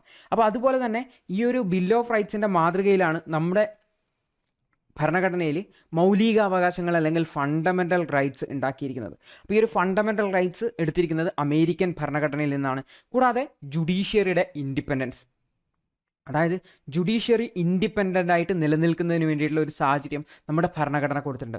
ഉദാഹരണത്തിന് ജഡ്ജിമാരെ എന്ത് ചെയ്യാൻ പറ്റില്ല, ജഡ്ജിമാരുടെ സാലറി പെട്ടെന്ന് വെട്ടിക്കുറക്കാൻ പറ്റില്ല, ജഡ്ജിമാരെ പെട്ടെന്ന് ട്രാൻസ്ഫർ ചെയ്യാൻ പറ്റില്ല. അപ്പോൾ ജഡ്ജിമാർക്ക് ഫിക്സഡ് ടെന്യൂർ കൊടുത്തിട്ടുണ്ട്. കാരണം ഇല്ലെങ്കിൽ ജഡ്ജിമാർ എന്ത് ചെയ്യും, ഒരു തീരുമാനം എടുക്കുന്നതിന്, ഗവൺമെൻറ്റിനെതിരെ ഒരു തീരുമാനം എടുക്കുന്നതിന് എന്ത് ചെയ്യും, മടിച്ചു നിൽക്കും. കാരണം അവരെ ട്രാൻസ്ഫർ ചെയ്യോ അവരെ ഡിസ്മിസ് ചെയ്യോ എന്നൊക്കെയുള്ള പേടി കാരണം. അപ്പോൾ അതൊക്കെ ഒഴിവാക്കാൻ വേണ്ടിയിട്ട് ജുഡീഷ്യറിനെ ഇൻഡിപെൻഡൻ്റ് ആക്കി നിർത്താൻ വേണ്ടി, സ്വതന്ത്രനായി നിർത്താൻ വേണ്ടിയിട്ട് ഒരുപാട് പ്രൊവിഷൻസ് നമ്മുടെ ഭരണഘടന കൊടുത്തിട്ടുണ്ട്. അതെടുത്തിരിക്കുന്നത് നമ്മൾ അമേരിക്കൻ. പിന്നെ ജുഡീഷ്യൽ റിവ്യൂ, അതായത് പാർലമെൻറ്റ് പാസ്സാക്കുന്ന ഒരു നിയമം അത് പരിശോധിക്കുന്നതിന് വേണ്ടിയിട്ട് അത് ഭരണഘടനയ്ക്ക് അനുസൃതമായിട്ടാണോ ഉണ്ടാക്കിയിരിക്കുന്നത്, ഭരണഘടനയ്ക്ക് വിരുദ്ധമായിട്ട് ഉണ്ടാക്കിക്കഴിഞ്ഞാൽ ആ നിയമം റദ്ദ് ചെയ്യുന്നതിന് വേണ്ടിയിട്ടുള്ള അവകാശം, അതിനെയാണ് ജുഡീഷ്യൽ റിവ്യൂ എന്ന് പറയുന്നത്. ജുഡീഷ്യറിക്ക് റിവ്യൂ ചെയ്യാൻ വേണ്ടി പറ്റും. അപ്പോൾ ഈ ഒരു ജുഡീഷ്യൽ റിവ്യൂ എടുത്തിരിക്കുന്നത് അമേരിക്കൻ ഭരണഘടനയിൽ നിന്നാണ്. അടുത്തൊന്നാണ് ഇംപീച്ച്മെൻറ്റ് ഓഫ് ദി പ്രസിഡന്റ്. പ്രസിഡന്റിനെ ഇംപീച്ച് ചെയ്യുന്നതിന്, പ്രസിഡന്റിന്റെ പദവിയിൽ നിന്നും പുറത്താക്കുന്നതിന് വേണ്ടിയിട്ടുള്ള പ്രൊവിഷൻസ്, ഈ ഒരു പ്രൊവിഷൻസും എടുത്തിരിക്കുന്നത് അമേരിക്കൻ ഭരണഘടനയിൽ നിന്നാണ്. അടുത്തതാണ് സുപ്രീം കോടതിയിലെയും ഹൈക്കോടതിയിലെയും ജഡ്ജിമാരെ റിമൂവ് ചെയ്യുന്നതിന്. ഇത് കൂടാതെ vice president, post of the vice പ്രസിഡന്റിന്റെ പോസ്റ്റിനെ കുറിച്ചും.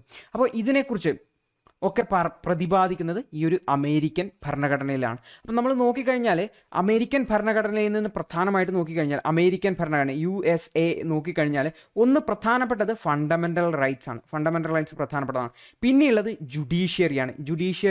ജുഡീഷ്യൽ എടുത്തിരിക്കുന്നത് നമ്മൾ ഓൾറെഡി പറഞ്ഞു, നമ്മുടെ ഗവൺമെൻറ് ഓഫ് ഇന്ത്യ ആക്ട് 1935. പക്ഷേ ജുഡീഷ്യറിയുടെ ഇൻഡിപെൻഡൻസ് എടുത്തിരിക്കുന്നത്, സ്വതന്ത്രമായൊരു ജുഡീഷ്യറി വേണമെന്നുള്ള ആശയം എടുത്തിരിക്കുന്നത് നമ്മൾ എവിടെ നിന്നാണ്, അമേരിക്കൻ ഭരണഘടനയിൽ നിന്നാണ്. കാരണം നിങ്ങൾ നോക്കിക്കഴിഞ്ഞാൽ ജുഡീഷ്യറിയെ സംബന്ധിച്ച കാര്യം തന്നെ നമ്മൾ ഒരു ഭരണഘടനയിൽ നിന്നല്ല, കുറേ ഭരണഘടനയിൽ നിന്ന് എടുത്തിട്ടുണ്ട്. കാരണം എല്ലാ ഭരണഘടനയിലും നല്ല നല്ല കാര്യങ്ങൾ എടുത്തിട്ടാണ് നമ്മുടെ ഭരണഘടന ഉണ്ടാക്കിയിരിക്കുന്നത്. ഇത് കൂടാതെ പിന്നെ റിമൂവലാണ്. റിമൂവൽ ആരൊക്കെയാണ്, president, impeachment of the president, അതിനെ റിമൂവൽ ഓഫ് ദി പ്രസിഡന്റ് എന്ന് പറയാം. പിന്നെ സുപ്രീം കോടതി ജഡ്ജ്, ഹൈക്കോടതി ജഡ്ജ്, പിന്നെ വൈസ് പ്രസിഡന്റിൻ്റെ പോസ്റ്റ് ഓഫ് വൈസ് പ്രസിഡന്റിൻ്റെ പോസ്റ്റിനെ കുറിച്ച്, വൈസ് പ്രസിഡന്റിൻ്റെ പോസ്റ്റിനെ സംബന്ധിച്ച കാര്യങ്ങൾ. അപ്പോൾ ഇത്രയും കാര്യങ്ങളൊക്കെ നമ്മൾ എടുത്തിരിക്കുന്നത് അമേരിക്കയുടെ ഭരണഘടനയിൽ നിന്നാണെന്ന് ഓർത്തു വെക്കുക. അപ്പോൾ നോക്കിക്കഴിഞ്ഞാൽ ഫണ്ടമെൻ്റൽ റൈറ്റ്സ് പ്രധാനപ്പെട്ടതാണ്, അത് ഓർത്തു വെക്കണം. ജുഡീഷ്യറിയുടെ ഇൻഡിപെൻഡൻസ്, കൂടാതെ റിമൂവൽ, ഇംപീച്ച്മെൻറ്റ് അല്ലെങ്കിൽ റിമൂവൽ പ്രോസസ്സ് എടുത്തിരിക്കുന്നത് അമേരിക്കയുടെ ഭരണഘടനയിൽ നിന്നാണ്. ഇനി നമ്മൾ മറ്റൊരു ഭരണഘടനയാണ് ഐറിഷ് കോൺസ്റ്റിറ്റ്യൂഷൻ എന്ന് പറഞ്ഞാൽ. ഐറിഷ് ഭരണഘടനയിൽ നിന്നാണ് നമ്മൾ എന്തെടുത്തിരിക്കുന്നത്, DPSP, directive principles of state policy എടുത്തിരിക്കുന്നത് നമ്മൾ പറഞ്ഞു. ഇത് കൂടാതെ രാജ്യസഭയിലേക്ക് അംഗങ്ങളെ നോമിനേറ്റ് ചെയ്യുന്ന ഒരു സിസ്റ്റം, അതായത് രാജ്യസഭയിലേക്ക് അംഗങ്ങളെ നോമിനേറ്റ് ചെയ്യുന്നതിന് നിർദ്ദേശിക്കുന്നതിന് വേണ്ടിയിട്ട് പ്രസിഡന്റിന് പറ്റും. ഈ ഒരു സിസ്റ്റം എടുത്തിരിക്കുന്നത് ഐറിഷ് കോൺസ്റ്റിറ്റ്യൂഷൻ ആണ്. കൂടാതെ പ്രസിഡന്റൽ ഇലക്ഷൻ, എങ്ങനെയാണ് പ്രസിഡന്റിനെ, നമ്മുടെ രാഷ്ട്രപതിയെ ഇലക്ട് ചെയ്യുന്നത്, പ്രസിഡന്റ് ഇലക്ഷൻ പ്രധാനപ്പെട്ടതാണ്. പ്രസിഡന്റ് ഇലക്ഷൻ പ്രധാനപ്പെട്ടതാണ്. ഈ ഒരു പ്രസിഡന്റിനെ എങ്ങനെയാണ് ഇലക്ട് ചെയ്യുന്നത്, ആ ഒരു സിസ്റ്റം എടുത്തിരിക്കുന്നത് ഐറിഷ് കോൺസ്റ്റിറ്റ്യൂഷനാണ്. അപ്പോൾ ഐറിഷ് കോൺസ്റ്റിറ്റ്യൂഷൻ നോക്കിക്കഴിഞ്ഞാൽ ഐറിഷ് കോൺസ്റ്റിറ്റ്യൂഷൻ ഒന്ന് പ്രസിഡൻഷ്യൽ ഇലക്ഷനാണ്, രണ്ടാമത്തത് DPSP ആണ്, directive principles of state policy. ഇത് പ്രധാനപ്പെട്ടതാണ് DPSPs. അടുത്തത് എന്ന് പറഞ്ഞു കഴിഞ്ഞാൽ നോമിനേഷൻ ടു രാജ്യസഭ. ഇത്രയുമാണ് ഐറിഷ് കോൺസ്റ്റിറ്റ്യൂഷൻ എന്ന് പ്രധാനമായിട്ടും എടുത്തിരിക്കുന്നത്. പ്രസിഡന്റ് ഇലക്ഷൻ, DPSP, കൂടാതെ രാജ്യസഭയിലേക്കുള്ള നോമിനേഷൻ എന്നുള്ളത്. ഇനി നമ്മൾ കാനഡയുടെ കോൺസ്റ്റിറ്റ്യൂഷൻ ആണ് എടുക്കാൻ പറ്റുന്നത്. അപ്പോൾ കാനഡയുടെ കോൺസ്റ്റിറ്റ്യൂഷൻ നോക്കിക്കഴിഞ്ഞാൽ ഫെഡറേഷൻ വിത്ത് സ്ട്രോങ് സെൻറ്റർ എന്ന് കാണാൻ വേണ്ടി പറ്റും. അപ്പോൾ ഫെഡറേഷൻ നമ്മൾ ഓൾറെഡി എടുത്തിട്ടുണ്ടായിരുന്നു. എവിടെ നിന്നാണ് എടുത്തത്, നമ്മൾ ഫെഡറൽ സിസ്റ്റം അമേരിക്കയുടെ ആണ് ആദ്യത്തെ ഫെഡറൽ സിസ്റ്റം. അമേരിക്കയുടെ ഫെഡറൽ സിസ്റ്റത്തിൻ്റെ ശേഷമാണ് നമ്മുടെ 1935 ആക്റ്റിൽ നിന്നാണ് നമ്മളൊരു ഫെഡറൽ സ്കീം എടുക്കുന്നത്. നമ്മുടെ രാജ്യത്തിന് അനുസൃതമായ ഒരു ഫെഡറൽ സ്കീം നമ്മൾ എടുക്കുന്നത് 1935 ആക്റ്റിൽ നിന്നാണ്. പക്ഷേ ഈ ഒരു ആക്റ്റിൽ നിന്നും കുറച്ചുകൂടി വ്യത്യസ്തമായിട്ട് നമ്മൾ കാനഡയിലെ ഭരണഘടനയിൽ അവിടെ സെൻറ്ററിന് കുറച്ചുകൂടി ശക്തിയുണ്ട്. സെൻറ്ററിന് കുറച്ചുകൂടി ശക്തി എന്ന് പറയാൻ കാരണം എന്ന് വെച്ച് കഴിഞ്ഞാൽ നമ്മുടെ ഭരണഘടനയുടെ പ്രത്യേകത എന്ന് പറഞ്ഞു കഴിഞ്ഞാൽ നോർമൽ സമയത്ത് നമുക്കതൊരു ഫെഡറൽ ഭരണഘടനയാണെന്ന് തോന്നും. എന്നാൽ ചില പ്രത്യേക സാഹചര്യം വരുന്ന സമയത്ത് നമ്മുടെ ഭരണഘടന ഒരു അമെൻമെൻറ്റും ഇല്ലാതെ തന്നെ ഓട്ടോമാറ്റിക്കായിട്ട് എന്തായി മാറും? യൂണിറ്ററി ആയിട്ട് മാറും. അപ്പോൾ നമ്മുടെ ഭരണഘടന ഇതുകൊണ്ട് തന്നെ നമ്മുടെ ഭരണഘടനയെ ക്വാസി ഫെഡറൽ എന്നാണ് വിളിക്കുന്നത്. ശരിക്കും ഒരു ഫെഡറൽ ഭരണഘടനയാണ്, പക്ഷേ ചില പ്രത്യേക സാഹചര്യങ്ങളിൽ ഓട്ടോമാറ്റിക്കായിട്ട് അത് യൂണിറ്ററി ആയിട്ട് മാറുന്നൊരു സാഹചര്യമുണ്ട്. കാരണം അത് സെൻറ്ററിന് അധികം പവർ കിട്ടുന്നതുകൊണ്ടാണ് ഇങ്ങനെ സംഭവിക്കുന്നത്. അപ്പോൾ ഇത്തരത്തിലുള്ള പ്രൊവിഷൻസ് നമ്മുടെ ഭരണഘടനയിലുണ്ട്. അപ്പോൾ ഈ ഒരു ഫീച്ചർ, അതായത് ഫെഡറേഷൻ വിത്ത് സ്ട്രോങ് സെൻറ്റർ, ഫെഡറൽ സിസ്റ്റം തന്നെയാണ്, പക്ഷേ സെൻറ്ററിന് കുറച്ചുകൂടി അധികാരം കൂടുതലുള്ള ഒരു സിസ്റ്റം, ഈ ഒരു സിസ്റ്റം എടുത്തിരിക്കുന്നത് കാനേഡിയൻ കോൺസ്റ്റിറ്റ്യൂഷനിൽ നിന്നാണ്. ഇത് കൂടാതെ അതിൻ്റെ ഏറ്റവും പ്രധാനപ്പെട്ട ഒരു പ്രത്യേകത എന്ന് വെച്ചാൽ റെസിജ്വറി പവർ സെൻറ്ററിൻ്റെ കയ്യിലാണുള്ളത് എന്നുള്ളത്. ഇതും കൂടി ആ ഒരു സ്ട്രോങ് സെൻറ്റർ എന്ന് പറയുന്ന ഒരു ആശയത്തിന് നിൽക്കുകയാണ്. അപ്പോൾ റെസിജ്വറി പവർ നമ്മുടെ ഇന്നത്തെ ഭരണഘടനയിലും റെസിജ്വറി പവർ എന്താണെന്ന് നമ്മൾ ഓൾറെഡി പഠിച്ചിട്ടുണ്ടായിരുന്നു. റെസിജ്വറി പവർ 1935 ആക്ട് പ്രകാരം ആർക്കാണ് പോയത്? അത് വളരെ പ്രധാനപ്പെട്ടതാണ്. മുമ്പ് UPSCക്ക് ചോദിച്ചിട്ടുള്ളതാണ്. ഒന്നിക്കൽ ഗവർണർ ജനറൽ അല്ലെങ്കിൽ വൈസ്രോയ്, ഇവർക്കാണ് പോകുന്നത്. രണ്ടും ഒരേ പോസ്റ്റ് തന്നെയാണ്, വ്യത്യസ്ത പേരാണെന്ന് മാത്രം. അപ്പോൾ ഇന്ത്യയുടെ ഇന്നത്തെ ഭരണഘടനയിലും ഈ ഒരു റെസിജ്വറി പവർ സെൻറ്ററിൻ്റെ കയ്യിലാണുള്ളത്, അല്ലെങ്കിൽ പാർലമെൻറ്റിൻ്റെ കയ്യിലാണുള്ളത്. ഇത് നമ്മൾ കനേഡിയൻ കോൺസ്റ്റിറ്റ്യൂഷനാണ് എടുത്തിരിക്കുന്നത്. ഇതുകൂടാതെ എങ്ങനെയാണ് ഓരോ സംസ്ഥാനത്തുമുള്ള ഗവർണർമാരെ നിശ്ചയിക്കുന്നത്? ഗവർണർമാർ എന്ന് പറഞ്ഞു കഴിഞ്ഞാൽ സെൻറ്റർ നിയമിക്കുന്ന സംസ്ഥാനത്തുള്ള ആൾക്കാരാണ്. അതായത് ഈ ഒരു ഫെഡറൽ സിസ്റ്റം ആണെങ്കിൽ തന്നെ സെൻറ്ററിനെ സംസ്ഥാനത്തിൻ്റെ മേലെയും നിയന്ത്രണം കൊണ്ടുവരാൻ വേണ്ടിയിട്ടുള്ള ആളാണ് ഗവർണർ എന്ന് പറയുന്നത്. അപ്പോൾ ഇതും സ്ട്രോങ് സെൻറ്ററിൻ്റെ ഒരു പ്രത്യേകതയാണ്. അപ്പോൾ ഇതും എവിടെ നിന്നാണ് എടുത്തിരുന്നത്? കനേഡിയൻ കോൺസ്റ്റിറ്റ്യൂഷൻ ആണ്. ഇതുകൂടാതെ ഈ ഒരു സുപ്രീം കോടതിക്ക് അഡ്വൈസറി ജൂറിസ്ഡിക്ഷൻ ഉണ്ട്. അതായത് നമ്മുടെ പ്രസിഡന്റിന് ഒരു ബില്ല് അല്ലെങ്കിൽ പാർലമെൻറ്റ് പാസ്സാക്കിയ ഒരു നിയമമോ മറ്റോ ഒപ്പിടാൻ വേണ്ടി കൊടുത്തു കഴിഞ്ഞാൽ പ്രസിഡന്റിന് അതിൻ്റെ മേലെ ഒരു സംശയം, അത് ഭരണഘടനയ്ക്ക് അനുസൃതമായിട്ടാണോ എന്നുള്ളത്. അപ്പോൾ അത്തരം ഒരു സാഹചര്യത്തിൽ പ്രസിഡന്റിന് അത് സുപ്രീം കോടതിക്ക് അയക്കാവുന്നതാണ്. അപ്പോൾ ഇതിനെയാണ് ഈ ഒരു അഡ്വൈസറി ജൂറിസ്ഡിക്ഷൻ എന്ന് പറയുന്നത്. സുപ്രീം കോടതിക്ക് അത് പരിശോധിച്ചിട്ട് സുപ്രീം കോടതിയുടെ അഭിപ്രായം പ്രസിഡന്റിനെ അറിയിക്കാവുന്നതാണ്. ഇതിനെയാണ് advisory jurisdiction of the supreme court എന്ന് പറയുന്നത്. അപ്പോൾ ഇതും എടുത്തിരിക്കുന്നത് എവിടെ നിന്നാണ്? കനേഡിയൻ ഭരണഘടനയിൽ നിന്നാണ്. അപ്പോൾ കാനഡ പ്രധാനമായിട്ടും നമ്മൾ ഓർത്തു വെക്കേണ്ടത് സ്ട്രോങ് സെൻറ്റർ എന്ന് പറയുന്ന ആശയം വരുന്നത് കാനഡയിൽ നിന്നാണ്. അപ്പോൾ ഈ ഒരു സ്ട്രോങ് സെൻറ്ററിൻ്റെ ഒരു കാര്യം എന്ന് വെച്ചാൽ റെസിജ്വറി പവറാണ്. റെസിജ്വറി പവർ സെൻറ്ററിൻ്റെ കൂടി ഉള്ളത് കൊണ്ടാണ് റെസിജ്വറി പവർ സ്ട്രോങ് സെൻറ്റർ ആവുന്നത്. ഇതുകൂടാതെ സ്ട്രോങ് സെൻറ്റർ വരാനുള്ള ഒരു കാരണം ഗവർണർ സെൻറ്റർ നിയമിക്കുന്ന സംസ്ഥാനത്തുള്ള ആൾക്കാരാണ്. അപ്പോൾ ഗവർണർ ഒപ്പിട്ടാൽ മാത്രമേ നിയമസഭ പാസ്സാക്കിയ ഒരു സാധനം നിയമമായിട്ട് മാറുകയുള്ളൂ. അപ്പോൾ ഗവർണർ ഒപ്പിടേണ്ടയോ എന്ന് തീരുമാനിക്കാനുള്ള ഒരു കൺട്രോൾ ആരുടെ കയ്യിൽ കൂടിയുണ്ട്? സെൻറ്ററിൻ്റെ കയ്യിൽ കൂടിയുണ്ട്. അപ്പോൾ അത് സ്ട്രോങ് സെൻറ്റർ ആയില്ലേ? ഇതുകൂടാതെ സുപ്രീം കോടതിയുടെ അഡ്വൈസറി ജൂറിസ്ഡിക്ഷൻ, അതായത് advisory jurisdiction of the supreme court, advisory jurisdiction of supreme court. Supreme കോർട്ടിൻ്റെ അഡ്വൈസറി ജൂറിസ്ഡിക്ഷനും കനേഡിയൻ ഭരണഘടനയിൽ നിന്നാണ് എടുത്തിരിക്കുന്നത്. അപ്പോൾ കാനഡയുടെ ഭരണഘടന നമ്മൾ മനസ്സിലാക്കി. Strong centre, federal scheme with strong centre എടുത്തിരിക്കുന്നത് കാനഡയിൽ നിന്നാണ്. ഫെഡറൽ സിസ്റ്റം എടുത്തിരിക്കുന്നത് 1935 ആക്ടിൽ നിന്നാണ്. അപ്പോൾ ഇതൊന്നും തമ്മിൽ കൺഫ്യൂഷൻ വരരുത്. ആദ്യത്തെ ഫെഡറൽ സിസ്റ്റം എന്ന് പറയുന്നത് അമേരിക്കയുമാണ്. അപ്പോൾ ഇതൊന്നും തമ്മിൽ കൺഫ്യൂഷൻ വരരുത്. ഇനി നമുക്ക് ഓസ്ട്രേലിയൻ കോൺസ്റ്റിറ്റ്യൂഷൻ നോക്കാം. അപ്പോൾ ഓസ്ട്രേലിയയുടെ ഭരണഘടന നോക്കുന്ന സമയത്ത് ഏറ്റവും പ്രധാനപ്പെട്ടത് കൺകറൻറ്റ് ലിസ്റ്റാണ്. അതായത് എന്താണ് കൺകറൻറ്റ് ലിസ്റ്റ്? അതായത് ഈ ഒരു കൺകറൻറ്റ് ലിസ്റ്റ് നമ്മുടെ 1935 ആക്ടിലും നമുക്ക് കാണാൻ വേണ്ടി പറ്റും. പക്ഷെ നമ്മൾ ഭരണഘടനയിലേക്ക് കൺകറൻറ്റ് ലിസ്റ്റ് എടുത്തിരിക്കുന്നത് ഈ ഒരു ഓസ്ട്രേലിയൻ കോൺസ്റ്റിറ്റ്യൂഷനിൽ നിന്നാണ്. അപ്പോൾ ഈ ഒരു ഓസ്ട്രേലിയൻ കൺകറൻറ്റ് ലിസ്റ്റ് എന്ന് പറഞ്ഞാൽ എന്താണ്? അതായത് പാർലമെൻറ്റിനും സ്റ്റേറ്റ് ലെജിസ്ലേച്ചറിനും രണ്ടു പേർക്കും നിയമങ്ങൾ ഉണ്ടാക്കാൻ പറ്റുന്ന ലിസ്റ്റിനെയാണ് കൺകറൻറ്റ് ലിസ്റ്റ് എന്ന് പറയുന്നത്. അതായത് കൺകറൻറ്റ് പവറാണ്, രണ്ടു പേർക്കും പവറുണ്ട്. അപ്പോൾ ഇതെടുത്തിരിക്കുന്നത് എവിടെ നിന്നാണ്? Australian constitution. വളരെ പ്രധാനപ്പെട്ടതാണ് കൺകറൻറ്റ് ലിസ്റ്റ് എടുത്തിരിക്കുന്നത് ഓസ്ട്രേലിയൻ കോൺസ്റ്റിറ്റ്യൂഷൻ. അടുത്തത് കച്ചവടത്തെ സംബന്ധിച്ച കാര്യമാണ്. അതായത് freedom of trade, commerce, intercourse, അതായത് കൂടാതെ ഇതുമായി ബന്ധപ്പെട്ട അതിൻ്റെ ഇടയ്ക്കുള്ള യാത്രകൾ സംബന്ധിച്ചാണ്. അപ്പോൾ ഈ ഒരു freedom of trade and commerce, freedom of trade and commerce, freedom of trade and commerce, അത് എടുത്തിരിക്കുന്നത് ഈ ഒരു ഓസ്ട്രേലിയൻ കോൺസ്റ്റിറ്റ്യൂഷനാണ്. മറ്റൊരു പ്രധാനപ്പെട്ടതാണ് joint sitting of 2 houses of the parliament. അതായത് നമ്മുടെ നമുക്കൊരു ബൈ ക്യാമറൽ സിസ്റ്റമാണെന്ന് നമുക്കറിയാം. അതായത് നമുക്ക് എന്തുണ്ട്, ഒരു ലോകസഭയുണ്ട്, ഒരു രാജ്യസഭയുണ്ട്, പാർലമെന്റിൽ. അപ്പോൾ നിയമങ്ങൾ പാസ്സാവണമെങ്കിൽ ലോകസഭയിലും പാസ്സാവണം, നിയമസഭയിലും പാസ്സാവണം. പക്ഷേ ഒരു ബില്ല് അത് ലോകസഭയിൽ പാസ്സായി രാജ്യസഭയിൽ പാസ്സായില്ല. അപ്പോൾ എന്ത് സംഭവിക്കും? അതിനെയാണ് നമ്മൾ ഒരു ബ്ലോക്ക് സിറ്റുവേഷൻ എന്ന് വിളിക്കുന്നത്. അപ്പോൾ ഇത്തരത്തിലുള്ള ഒരു ബ്ലോക്ക് സിറ്റുവേഷനിൽ, ഒരു മുന്നോട്ട് നീങ്ങാൻ പറ്റാത്ത ഒരു സാഹചര്യത്തിൽ രണ്ട് സഭകളും കൂടി ഒന്നിച്ചു ചേരും. ഇതിനെയാണ് ജോയിന്റ് സിറ്റിംഗ് എന്ന് വിളിക്കുന്നത്. അപ്പോൾ ഇത്തരത്തിൽ ജോയിന്റ് സിറ്റിങ്ങിൽ വീണ്ടും ആ നിയമം ചർച്ച ചെയ്ത് പാസ്സാക്കാൻ വേണ്ടിയിടും. അപ്പോൾ വോട്ട് ചെയ്യും. അതിൻ്റെ അടിസ്ഥാനത്തിൽ അത് പാസ്സായോ പാസ്സായില്ലയോ എന്ന് തീരുമാനിക്കും. അപ്പോൾ ഈ ഒരു ജോയിന്റ് സിറ്റിംഗ് എടുത്തിരിക്കുന്നത് നമ്മൾ ഓസ്ട്രേലിയൻ കോൺസ്റ്റിറ്റ്യൂഷൻ എന്നാണ്. അപ്പോൾ ഈ ഒരു കൺകറന്റ് ലിസ്റ്റ് ഓസ്ട്രേലിയൻ കോൺസ്റ്റിറ്റ്യൂഷൻ നോക്കിക്കഴിഞ്ഞാൽ നമുക്കിതെല്ലാം തമ്മിൽ ബന്ധിപ്പിക്കാൻ വേണ്ടി പറ്റും. അതായത് ഓസ്ട്രേലിയൻ കോൺസ്റ്റിറ്റ്യൂഷൻ എടുത്തു കഴിഞ്ഞാൽ നമുക്ക് ഓർത്തു വെക്കേണ്ടത് ഇത് കൺകറൻ്റ് ആണ്. കൺകറൻ്റ് പറഞ്ഞാൽ ഇവിടെ ആർക്കൊക്കെ റോളുണ്ട്? 2 പേർക്ക് റോളുണ്ട്. കൺകറന്റ് ലിസ്റ്റ് 2 പേർക്ക് റോളുണ്ട്.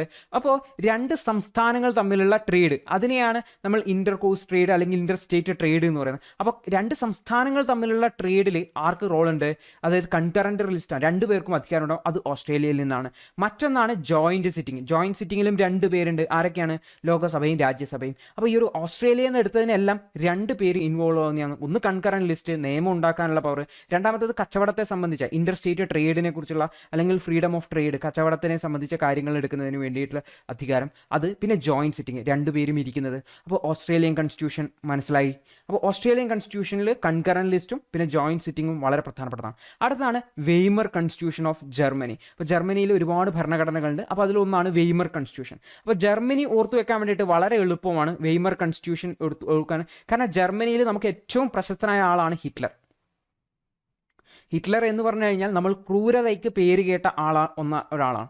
അപ്പോൾ ഈ ഹിറ്റ്ലറുടെ ജർമ്മനിയിൽ നിന്നും ഈ ഒരു വെയ്മർ കോൺസ്റ്റിറ്റ്യൂഷൻ നമ്മൾ എടുത്തിരിക്കുന്നത് എന്താണെന്ന് വെച്ചാൽ, ഒരു എമർജൻസി സിറ്റുവേഷൻ വരുന്ന സമയത്ത് അല്ലെങ്കിൽ ദേശീയ അടിയന്തരാവസ്ഥ പ്രഖ്യാപിക്കുന്ന സമയത്ത് അല്ലെങ്കിൽ അടിയന്തരാവസ്ഥ അല്ലെങ്കിൽ എമർജൻസി പ്രഖ്യാപിക്കുന്ന സമയത്ത് നമ്മുടെ അവകാശങ്ങളെല്ലാം സസ്പെൻഡ് ചെയ്യും.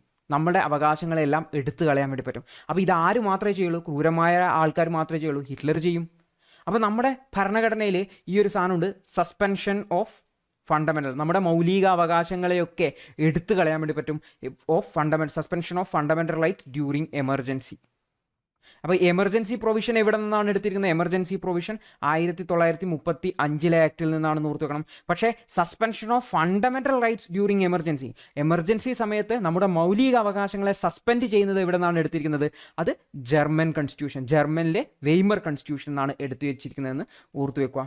അടുത്തതാണ് റഷ്യ അല്ലെങ്കിൽ അന്നത്തെ സോവിയറ്റ് യൂണിയൻ. അപ്പോൾ സോവിയറ്റ് യൂണിയൻ അല്ലെങ്കിൽ USSR അല്ലെങ്കിൽ ഇന്ന് നമ്മളതിനെ റഷ്യ എന്ന് വിളിക്കും. സോവിയറ്റ് യൂണിയൻ വിഘടിച്ച് പല രാജ്യങ്ങളായി. അത് ഏറ്റവും വലിയ രാജ്യമാണ് റഷ്യ. ഈ ഒരു സോവിയറ്റ് യൂണിയൻ്റെ എല്ലാ പിന്തുടർച്ച അവകാശവും അത് റഷ്യക്കാണ് കിട്ടിയത്. അപ്പോൾ റഷ്യ എന്ന് വിളിക്കാം. അപ്പോൾ റഷ്യയിൽ നിന്ന് നമ്മൾ എടുത്തത് വളരെ പ്രധാനപ്പെട്ടതാണ്, അല്ലെങ്കിൽ USSR എന്നും കാണാം. അപ്പോൾ റഷ്യയിൽ നിന്ന് എടുത്താൽ ഫണ്ടമെൻ്റൽ ഡ്യൂട്ടീസ്. നമ്മുടെ ഭരണഘടനയിൽ തുടക്കത്തിൽ ഇല്ലാതിരുന്നിട്ടും പിന്നീട് കൂട്ടിച്ചേർത്ത ഒരു ഭാഗമാണ് ഫണ്ടമെൻ്റൽ ഡ്യൂട്ടീസ് എന്ന് പറയുന്നത്. അപ്പോൾ ഫണ്ടമെൻ്റൽ ഡ്യൂട്ടീസ് എടുത്തിരിക്കുന്നത് എവിടെ നിന്നാണ്? USSR നിന്നാണ് അല്ലെങ്കിൽ റഷ്യയിൽ നിന്നാണ് ഫണ്ടമെൻ്റൽ ഡ്യൂട്ടീസ് എടുത്തിരിക്കുന്നത്. കൂടാതെ നമ്മുടെ പ്രീ ആംബിളിൽ, നമ്മുടെ ഭരണഘടനയുടെ ആമുഖമാണ് പ്രീ ആംബിൾ എന്ന് വിളിക്കുന്നത്. ഈ ഒരു പ്രീ ആംബിളിലുള്ള വാക്കുകളാണ് ജസ്റ്റിസ് എന്ന് പറയുന്നത്. ഈ ഒരു ജസ്റ്റിസ് എടുത്തിരിക്കുന്നത്, ജസ്റ്റിസ് തന്നെ social justice, economic justice, political justice ഉണ്ട്. ഈ ഒരു ജസ്റ്റിസ് എന്ന് പറയുന്ന വാക്ക് എടുത്തിരിക്കുന്നത് നമ്മൾ റഷ്യയിൽ നിന്നാണ് ഓർത്തു വെക്കുക. അപ്പോൾ റഷ്യ വളരെ പ്രധാനപ്പെട്ടതാണ്. റഷ്യയിൽ നിന്ന് ഓർത്തു വെക്കേണ്ട ഫണ്ടമെൻ്റൽ ഡ്യൂട്ടീസ് എടുത്തിരിക്കുന്നത് റഷ്യയിൽ നിന്നാണ് അല്ലെങ്കിൽ USSR നിന്നാണ്, സോവിയറ്റ് യൂണിയനിൽ നിന്നാണ്. പ്രീ ആംബിളിലുള്ള ജസ്റ്റിസ് എന്ന് പറയുന്ന വാക്ക് അല്ലെങ്കിൽ നീതി എന്ന് പറയുന്ന വാക്ക് എടുത്തിരിക്കുന്നത് സോഷ്യൽ ജസ്റ്റിസ് ഉണ്ട്, സാമൂഹ്യ നീതിയുണ്ട്, സാമ്പത്തിക നീതിയുണ്ട്, പൊളിറ്റിക്കൽ നീതിയുണ്ട്. അപ്പോൾ പൊളിറ്റിക്കൽ ജസ്റ്റിസ് ഉണ്ട്. അപ്പോൾ നീതി എന്ന് പറയുന്ന ജസ്റ്റിസ് എന്ന് പറയുന്ന ആശയം നമ്മുടെ ഭരണഘടനയുടെ പ്രീ ആംബിൾ അല്ലെങ്കിൽ ആമുഖത്തിലേക്ക് എടുത്തിരിക്കുന്നത് റഷ്യയിൽ നിന്നാണെന്ന് ഓർത്തു വെക്കുക. അപ്പോൾ റഷ്യയിൽ നിന്ന് 2 കാര്യങ്ങളാണ്. എന്തൊക്കെയാണ്? ഫണ്ടമെൻ്റൽ ഡ്യൂട്ടീസും രണ്ടാമത്തത് ഈ ഒരു ജസ്റ്റിസ് എന്ന് പറയുന്ന നോക്കും. അടുത്താണ് ഫ്രഞ്ച് ഭരണഘടന, ഫ്രാൻസിൻ്റെ ഭരണഘടന. ഈ ഫ്രാൻസിൻ്റെ ഭരണഘടനയിൽ നിന്നാണ് നമ്മുടെ ഭരണഘടനയിലെ കുറച്ച് വാക്കുകൾ. ഒന്ന് റിപ്പബ്ലിക്. നമ്മുടെ ഭരണഘടനയിലെ പ്രീ ആംബിൾ നോക്കിക്കഴിഞ്ഞാൽ നമ്മുടെ രാജ്യം റിപ്പബ്ലിക്കാണെന്ന് പറയുന്നുണ്ട്. നമ്മളും റിപ്പബ്ലിക് ഡേ ആചരിക്കുന്നുണ്ടല്ലോ. അപ്പോൾ ഈ റിപ്പബ്ലിക് എന്ന് പറഞ്ഞു കഴിഞ്ഞാൽ നമ്മുടെ രാജ്യത്തിൻ്റെ ഹെഡ് ഇലക്റ്റഡ് ആണ് എന്നാണ്. നമ്മുടെ രാജ്യത്തിൻ്റെ ഹെഡിനെ തിരഞ്ഞെടുത്തതാണ്, ജനങ്ങൾ തിരഞ്ഞെടുത്തതാണ് ഒരു നിശ്ചിത വർഷത്തേക്ക്. ഇത്തരത്തിലുള്ള രാജ്യങ്ങളെയാണ് നമ്മൾ റിപ്പബ്ലിക് എന്ന് പറയുന്നത്. അപ്പോൾ ഒരു രാജാവാണെങ്കിൽ അതിനെ മൊണാർക്കി എന്ന് വിളിക്കും. അപ്പോൾ നമ്മൾ റിപ്പബ്ലിക്കാണ്. അപ്പോൾ റിപ്പബ്ലിക് ആയത്, ഈ ഒരു റിപ്പബ്ലിക് എന്ന് പറയുന്ന വാക്ക് നമുക്ക് നമ്മുടെ ഭരണഘടനയുടെ പ്രീ ആംബിൾ അല്ലെങ്കിൽ ആമുഖത്തിൽ കാണാൻ വേണ്ടി പറ്റും. അപ്പോൾ ഈ ഒരു റിപ്പബ്ലിക് എന്ന് പറയുന്ന വാക്ക് നമ്മൾ എടുത്തിരിക്കുന്നത് ഫ്രഞ്ച് ഭരണഘടനയിൽ നിന്നാണ്. ഇതുകൂടാതെ നമ്മുടെ പ്രീ ആംബിളിലുള്ള ലിബർട്ടി, ഇക്വാലിറ്റി, ഫ്രറ്റേണിറ്റി തുടങ്ങിയ വാക്കുകളൊക്കെ എടുത്തിരിക്കുന്നത് എവിടെ നിന്നാണ്? ഫ്രഞ്ച് കോൺസ്റ്റിറ്റ്യൂഷൻ എന്നാണ്, അല്ലെങ്കിൽ ഫ്രഞ്ച് റവല്യൂഷൻ എന്നുള്ള ആശയങ്ങളാണ്. എന്തൊക്കെയാണ്? Liberty, equality, fraternity. അപ്പോൾ നമ്മുടെ പ്രിയാമ്പിളിൽ ഈ ഒരു വാക്കുകളെല്ലാം എടുത്തിരിക്കുന്നത് എവിടെ നിന്നാണ്? ഫ്രഞ്ച് നിന്നാണ്. ജസ്റ്റിസ് എടുത്തിരിക്കുന്നതോ റഷ്യയിൽ നിന്നാണ്. അപ്പോൾ ഇത് കൃത്യമായിട്ട് നോട്ട് ചെയ്യണം. കാരണം ജസ്റ്റിസ്, ലിബർട്ടി, ഇക്വാലിറ്റി, ഫ്രറ്റേണിറ്റി എന്നാണ് നമ്മുടെ പ്രിയാമ്പിളിൽ പറഞ്ഞിരിക്കുന്നത്. അപ്പോൾ ജസ്റ്റിസ് എടുത്തിരിക്കുന്നത് റഷ്യയിൽ നിന്നാണ് അല്ലെങ്കിൽ USSR നിന്നാണ്. പക്ഷേ ലിബർട്ടി, ഇക്വാലിറ്റി, ഫ്രറ്റേണിറ്റി എടുത്തിരിക്കുന്നത് ഫ്രഞ്ച് കോൺസ്റ്റിറ്റ്യൂഷൻ എന്നാണെന്ന് ഓർത്തു വെക്കണം. അപ്പോൾ നമ്മൾ ഫ്രഞ്ച് കോൺസ്റ്റിറ്റ്യൂഷൻ എന്ന് ഓർത്തു വെച്ചു, റിപ്പബ്ലിക്കും പിന്നെ ലിബർട്ടി, ഇക്വാലിറ്റി, ഫ്രറ്റേണിറ്റിയും എടുത്തു വെച്ചു. അപ്പോൾ ഇനി സൗത്ത് ആഫ്രിക്കൻ കോൺസ്റ്റിറ്റ്യൂഷൻ, അതായത് സൗത്ത് ആഫ്രിക്കയുടെ അതായത് നമ്മുടെ ദക്ഷിണാഫ്രിക്കയുടെ കോൺസ്റ്റിറ്റ്യൂഷൻ, സൗത്ത് ആഫ്രിക്കൻ കോൺസ്റ്റിറ്റ്യൂഷൻ എന്നാണ് നമ്മൾ എങ്ങനെയാണ് നമ്മുടെ ഭരണഘടന അമെൻഡ് ചെയ്യേണ്ടത്, അതിൻ്റെ പ്രൊസീജിയർ എന്താണ്? Amendment procedure. നമ്മുടെ ഭരണഘടന എങ്ങനെയാണ് എഡിറ്റ് ചെയ്യേണ്ടത് അല്ലെങ്കിൽ അമെൻമെൻറ്റ് ചെയ്യേണ്ടത് എന്നുള്ള കാര്യം നമ്മൾ എടുത്തിരിക്കുന്നത് ഈ ഒരു സൗത്ത് ആഫ്രിക്കൻ കോൺസ്റ്റിറ്റ്യൂഷൻ എന്നാണ്. കൂടാതെ ഈ ഒരു രാജ്യസഭയിലേക്കുള്ള അംഗങ്ങളെ ഇലക്ട് ചെയ്യുന്നത് എങ്ങനെയാണ്? രാജ്യസഭാ അംഗങ്ങളെ എലക്ട് ചെയ്യുന്നത് നമുക്കറിയാം, നമ്മുടെ ഓരോ സംസ്ഥാനത്തിൻ്റെ നിയമസഭയിൽ നിന്നാണ് ആൾക്കാരെ എലക്ട് ചെയ്ത് രാജ്യസഭയിലേക്ക് പോകുന്നത്. അപ്പോൾ രാജ്യസഭയിലേക്ക് എങ്ങനെയാണ് ആൾക്കാരെ എലക്ട് ചെയ്യുന്നതെന്ന് എവിടെ നിന്നാണ് എടുത്തിരിക്കുന്നത്? സൗത്ത് ആഫ്രിക്കൻ കോൺസ്റ്റിറ്റ്യൂഷൻ ആണ്. പക്ഷെ നോക്കിക്കഴിഞ്ഞാൽ ഐറിഷ് കോൺസ്റ്റിറ്റ്യൂഷൻ ആണ് രാജ്യസഭയിലേക്ക് അംഗങ്ങളെ എങ്ങനെയാണ് നോമിനേറ്റ് ചെയ്യേണ്ടതെന്ന്, പ്രസിഡന്റിന് നോമിനേറ്റ് ചെയ്യാൻ വേണ്ടി പറ്റും കുറച്ച് ആൾക്കാരെ, എങ്ങനെയാണ് നോമിനേറ്റ് ചെയ്യാൻ പറ്റുമെന്ന് പറയുന്നത് ഐറിഷ് കോൺസ്റ്റിറ്റ്യൂഷൻ ആണ്. അപ്പോൾ രാജ്യസഭയെ സംബന്ധിച്ച കാര്യങ്ങൾ തന്നെ രണ്ട് സ്ഥലത്തു നിന്നൊക്കെയാണ് എടുത്തിരിക്കുന്നത്. ഈ എങ്ങനെയാണ് എലക്ഷൻ എന്നുള്ളത് സൗത്ത് ആഫ്രിക്കൻ ഭരണഘടനയിൽ നിന്നും എങ്ങനെയാണ് നോമിനേറ്റ് ചെയ്യേണ്ടതെന്ന് ഐറിഷ് കോൺസ്റ്റിറ്റ്യൂഷൻ അല്ലെങ്കിൽ അയർലൻഡിൻ്റെ ഭരണഘടനയിൽ നിന്നാണ്. അടുത്തത് ജപ്പാൻ്റെ ഭരണഘടനയാണ്. അപ്പോൾ ജപ്പാൻ്റെ ഭരണഘടനയിൽ നിന്ന് നമ്മൾ ഒരു കാര്യം എടുത്തിട്ടുണ്ട്, അത് പ്രൊസീജിയർ എസ്റ്റാബ്ലിഷ്ഡ് ബൈ ലോ എന്നുള്ള ഒരു കാര്യമാണ്. ഇത് വളരെ പ്രധാനപ്പെട്ട ഒരു ആശയമാണ്. കാരണം നമ്മുടെ ഭരണഘടനയിൽ ആർട്ടിക്കിൾ 21 ഈ വാക്ക് ഉപയോഗിച്ചിട്ടുണ്ട്. അതായത് പ്രൊസീജിയർ എസ്റ്റാബ്ലിഷ്ഡ് ബൈ ലോ എന്ന് പറഞ്ഞു കഴിഞ്ഞാൽ നമ്മുടെ ഭരണഘടന കൊടുക്കുന്ന അവകാശങ്ങളെ എടുക്കുന്നതിന് വേണ്ടിയിട്ട്, അതായത് ഒരു സ്റ്റേറ്റിന് ആ ഒരു അവകാശങ്ങൾക്ക് മേലെ കടന്നു കയറുന്നതിന് വേണ്ടിയിട്ട്, അതായത് നമ്മുടെ ഒരു നിയമത്തിൽ പറയുന്ന പ്രൊസീജിയർ പ്രകാരം മാത്രമേ ചെയ്യാൻ വേണ്ടി പറ്റുള്ളൂ.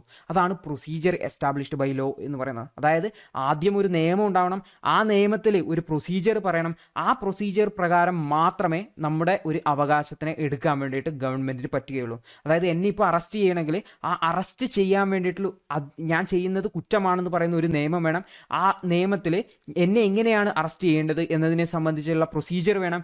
ആ പ്രൊസീജിയറിനനുസരിച്ച് മാത്രമേ എന്നെ അറസ്റ്റ് ചെയ്യാൻ വേണ്ടി പറ്റും. അതായത് ആർക്കും ആരെയും തോന്നിയ പോലെ പോയി അറസ്റ്റ് ചെയ്യാൻ പറ്റില്ല. അപ്പോൾ ഇത് നമ്മുടെ അവകാശങ്ങളെ പ്രൊട്ടക്ട് ചെയ്യുന്നതിന് വേണ്ടിയിട്ടാണ്. അപ്പോൾ പ്രൊസീജിയർ എസ്റ്റാബ്ലിഷ്ഡ് ബൈ ലോ എന്ന് പറയുന്നത്. അപ്പോൾ നമ്മൾ ആർട്ടിക്കിൾ 21 പറയുന്ന സമയത്ത് ഇത് വളരെ വിശദമായിട്ട് പഠിക്കും. അപ്പോൾ പ്രൊസീജിയർ എസ്റ്റാബ്ലിഷ്ഡ് ബൈ ലോ എന്ന് പറയുന്ന ആശയം എടുത്തിരിക്കുന്നത് ജപ്പാനീസ് ഭരണഘടനയിൽ നിന്നാണ്. അപ്പോൾ നമ്മൾ ഈ ഒരു സെക്ഷനിൽ, ഈ ഒരു ക്ലാസ്സിൽ നമ്മൾ രണ്ട് പ്രത്യേകതകളാണ് നോക്കിയത്. അതായത് ലെങ്തിയസ്റ്റ് റിട്ടൺ കോൺസ്റ്റിറ്റ്യൂഷൻ, രണ്ടാമത്തത് ബോറോഡ് ഫ്രം വാരിയസ് സോഴ്സസ്. അപ്പോൾ അതിൽ ലെങ്തിയസ്റ്റ് റിട്ടൺ കോൺസ്റ്റിറ്റ്യൂഷൻ വളരെ എളുപ്പത്തിൽ നമുക്ക് മനസ്സിലായി. ഈ ഒരു ബോറോഡ് ഫ്രം വാരിയസ് സോഴ്സസ് എന്നുള്ളതിൽ നമ്മൾ കുറേ കാര്യങ്ങൾ കുറേ രാജ്യങ്ങളിൽ നിന്ന് എടുത്തു എന്ന് പഠിച്ചിട്ടുണ്ട്.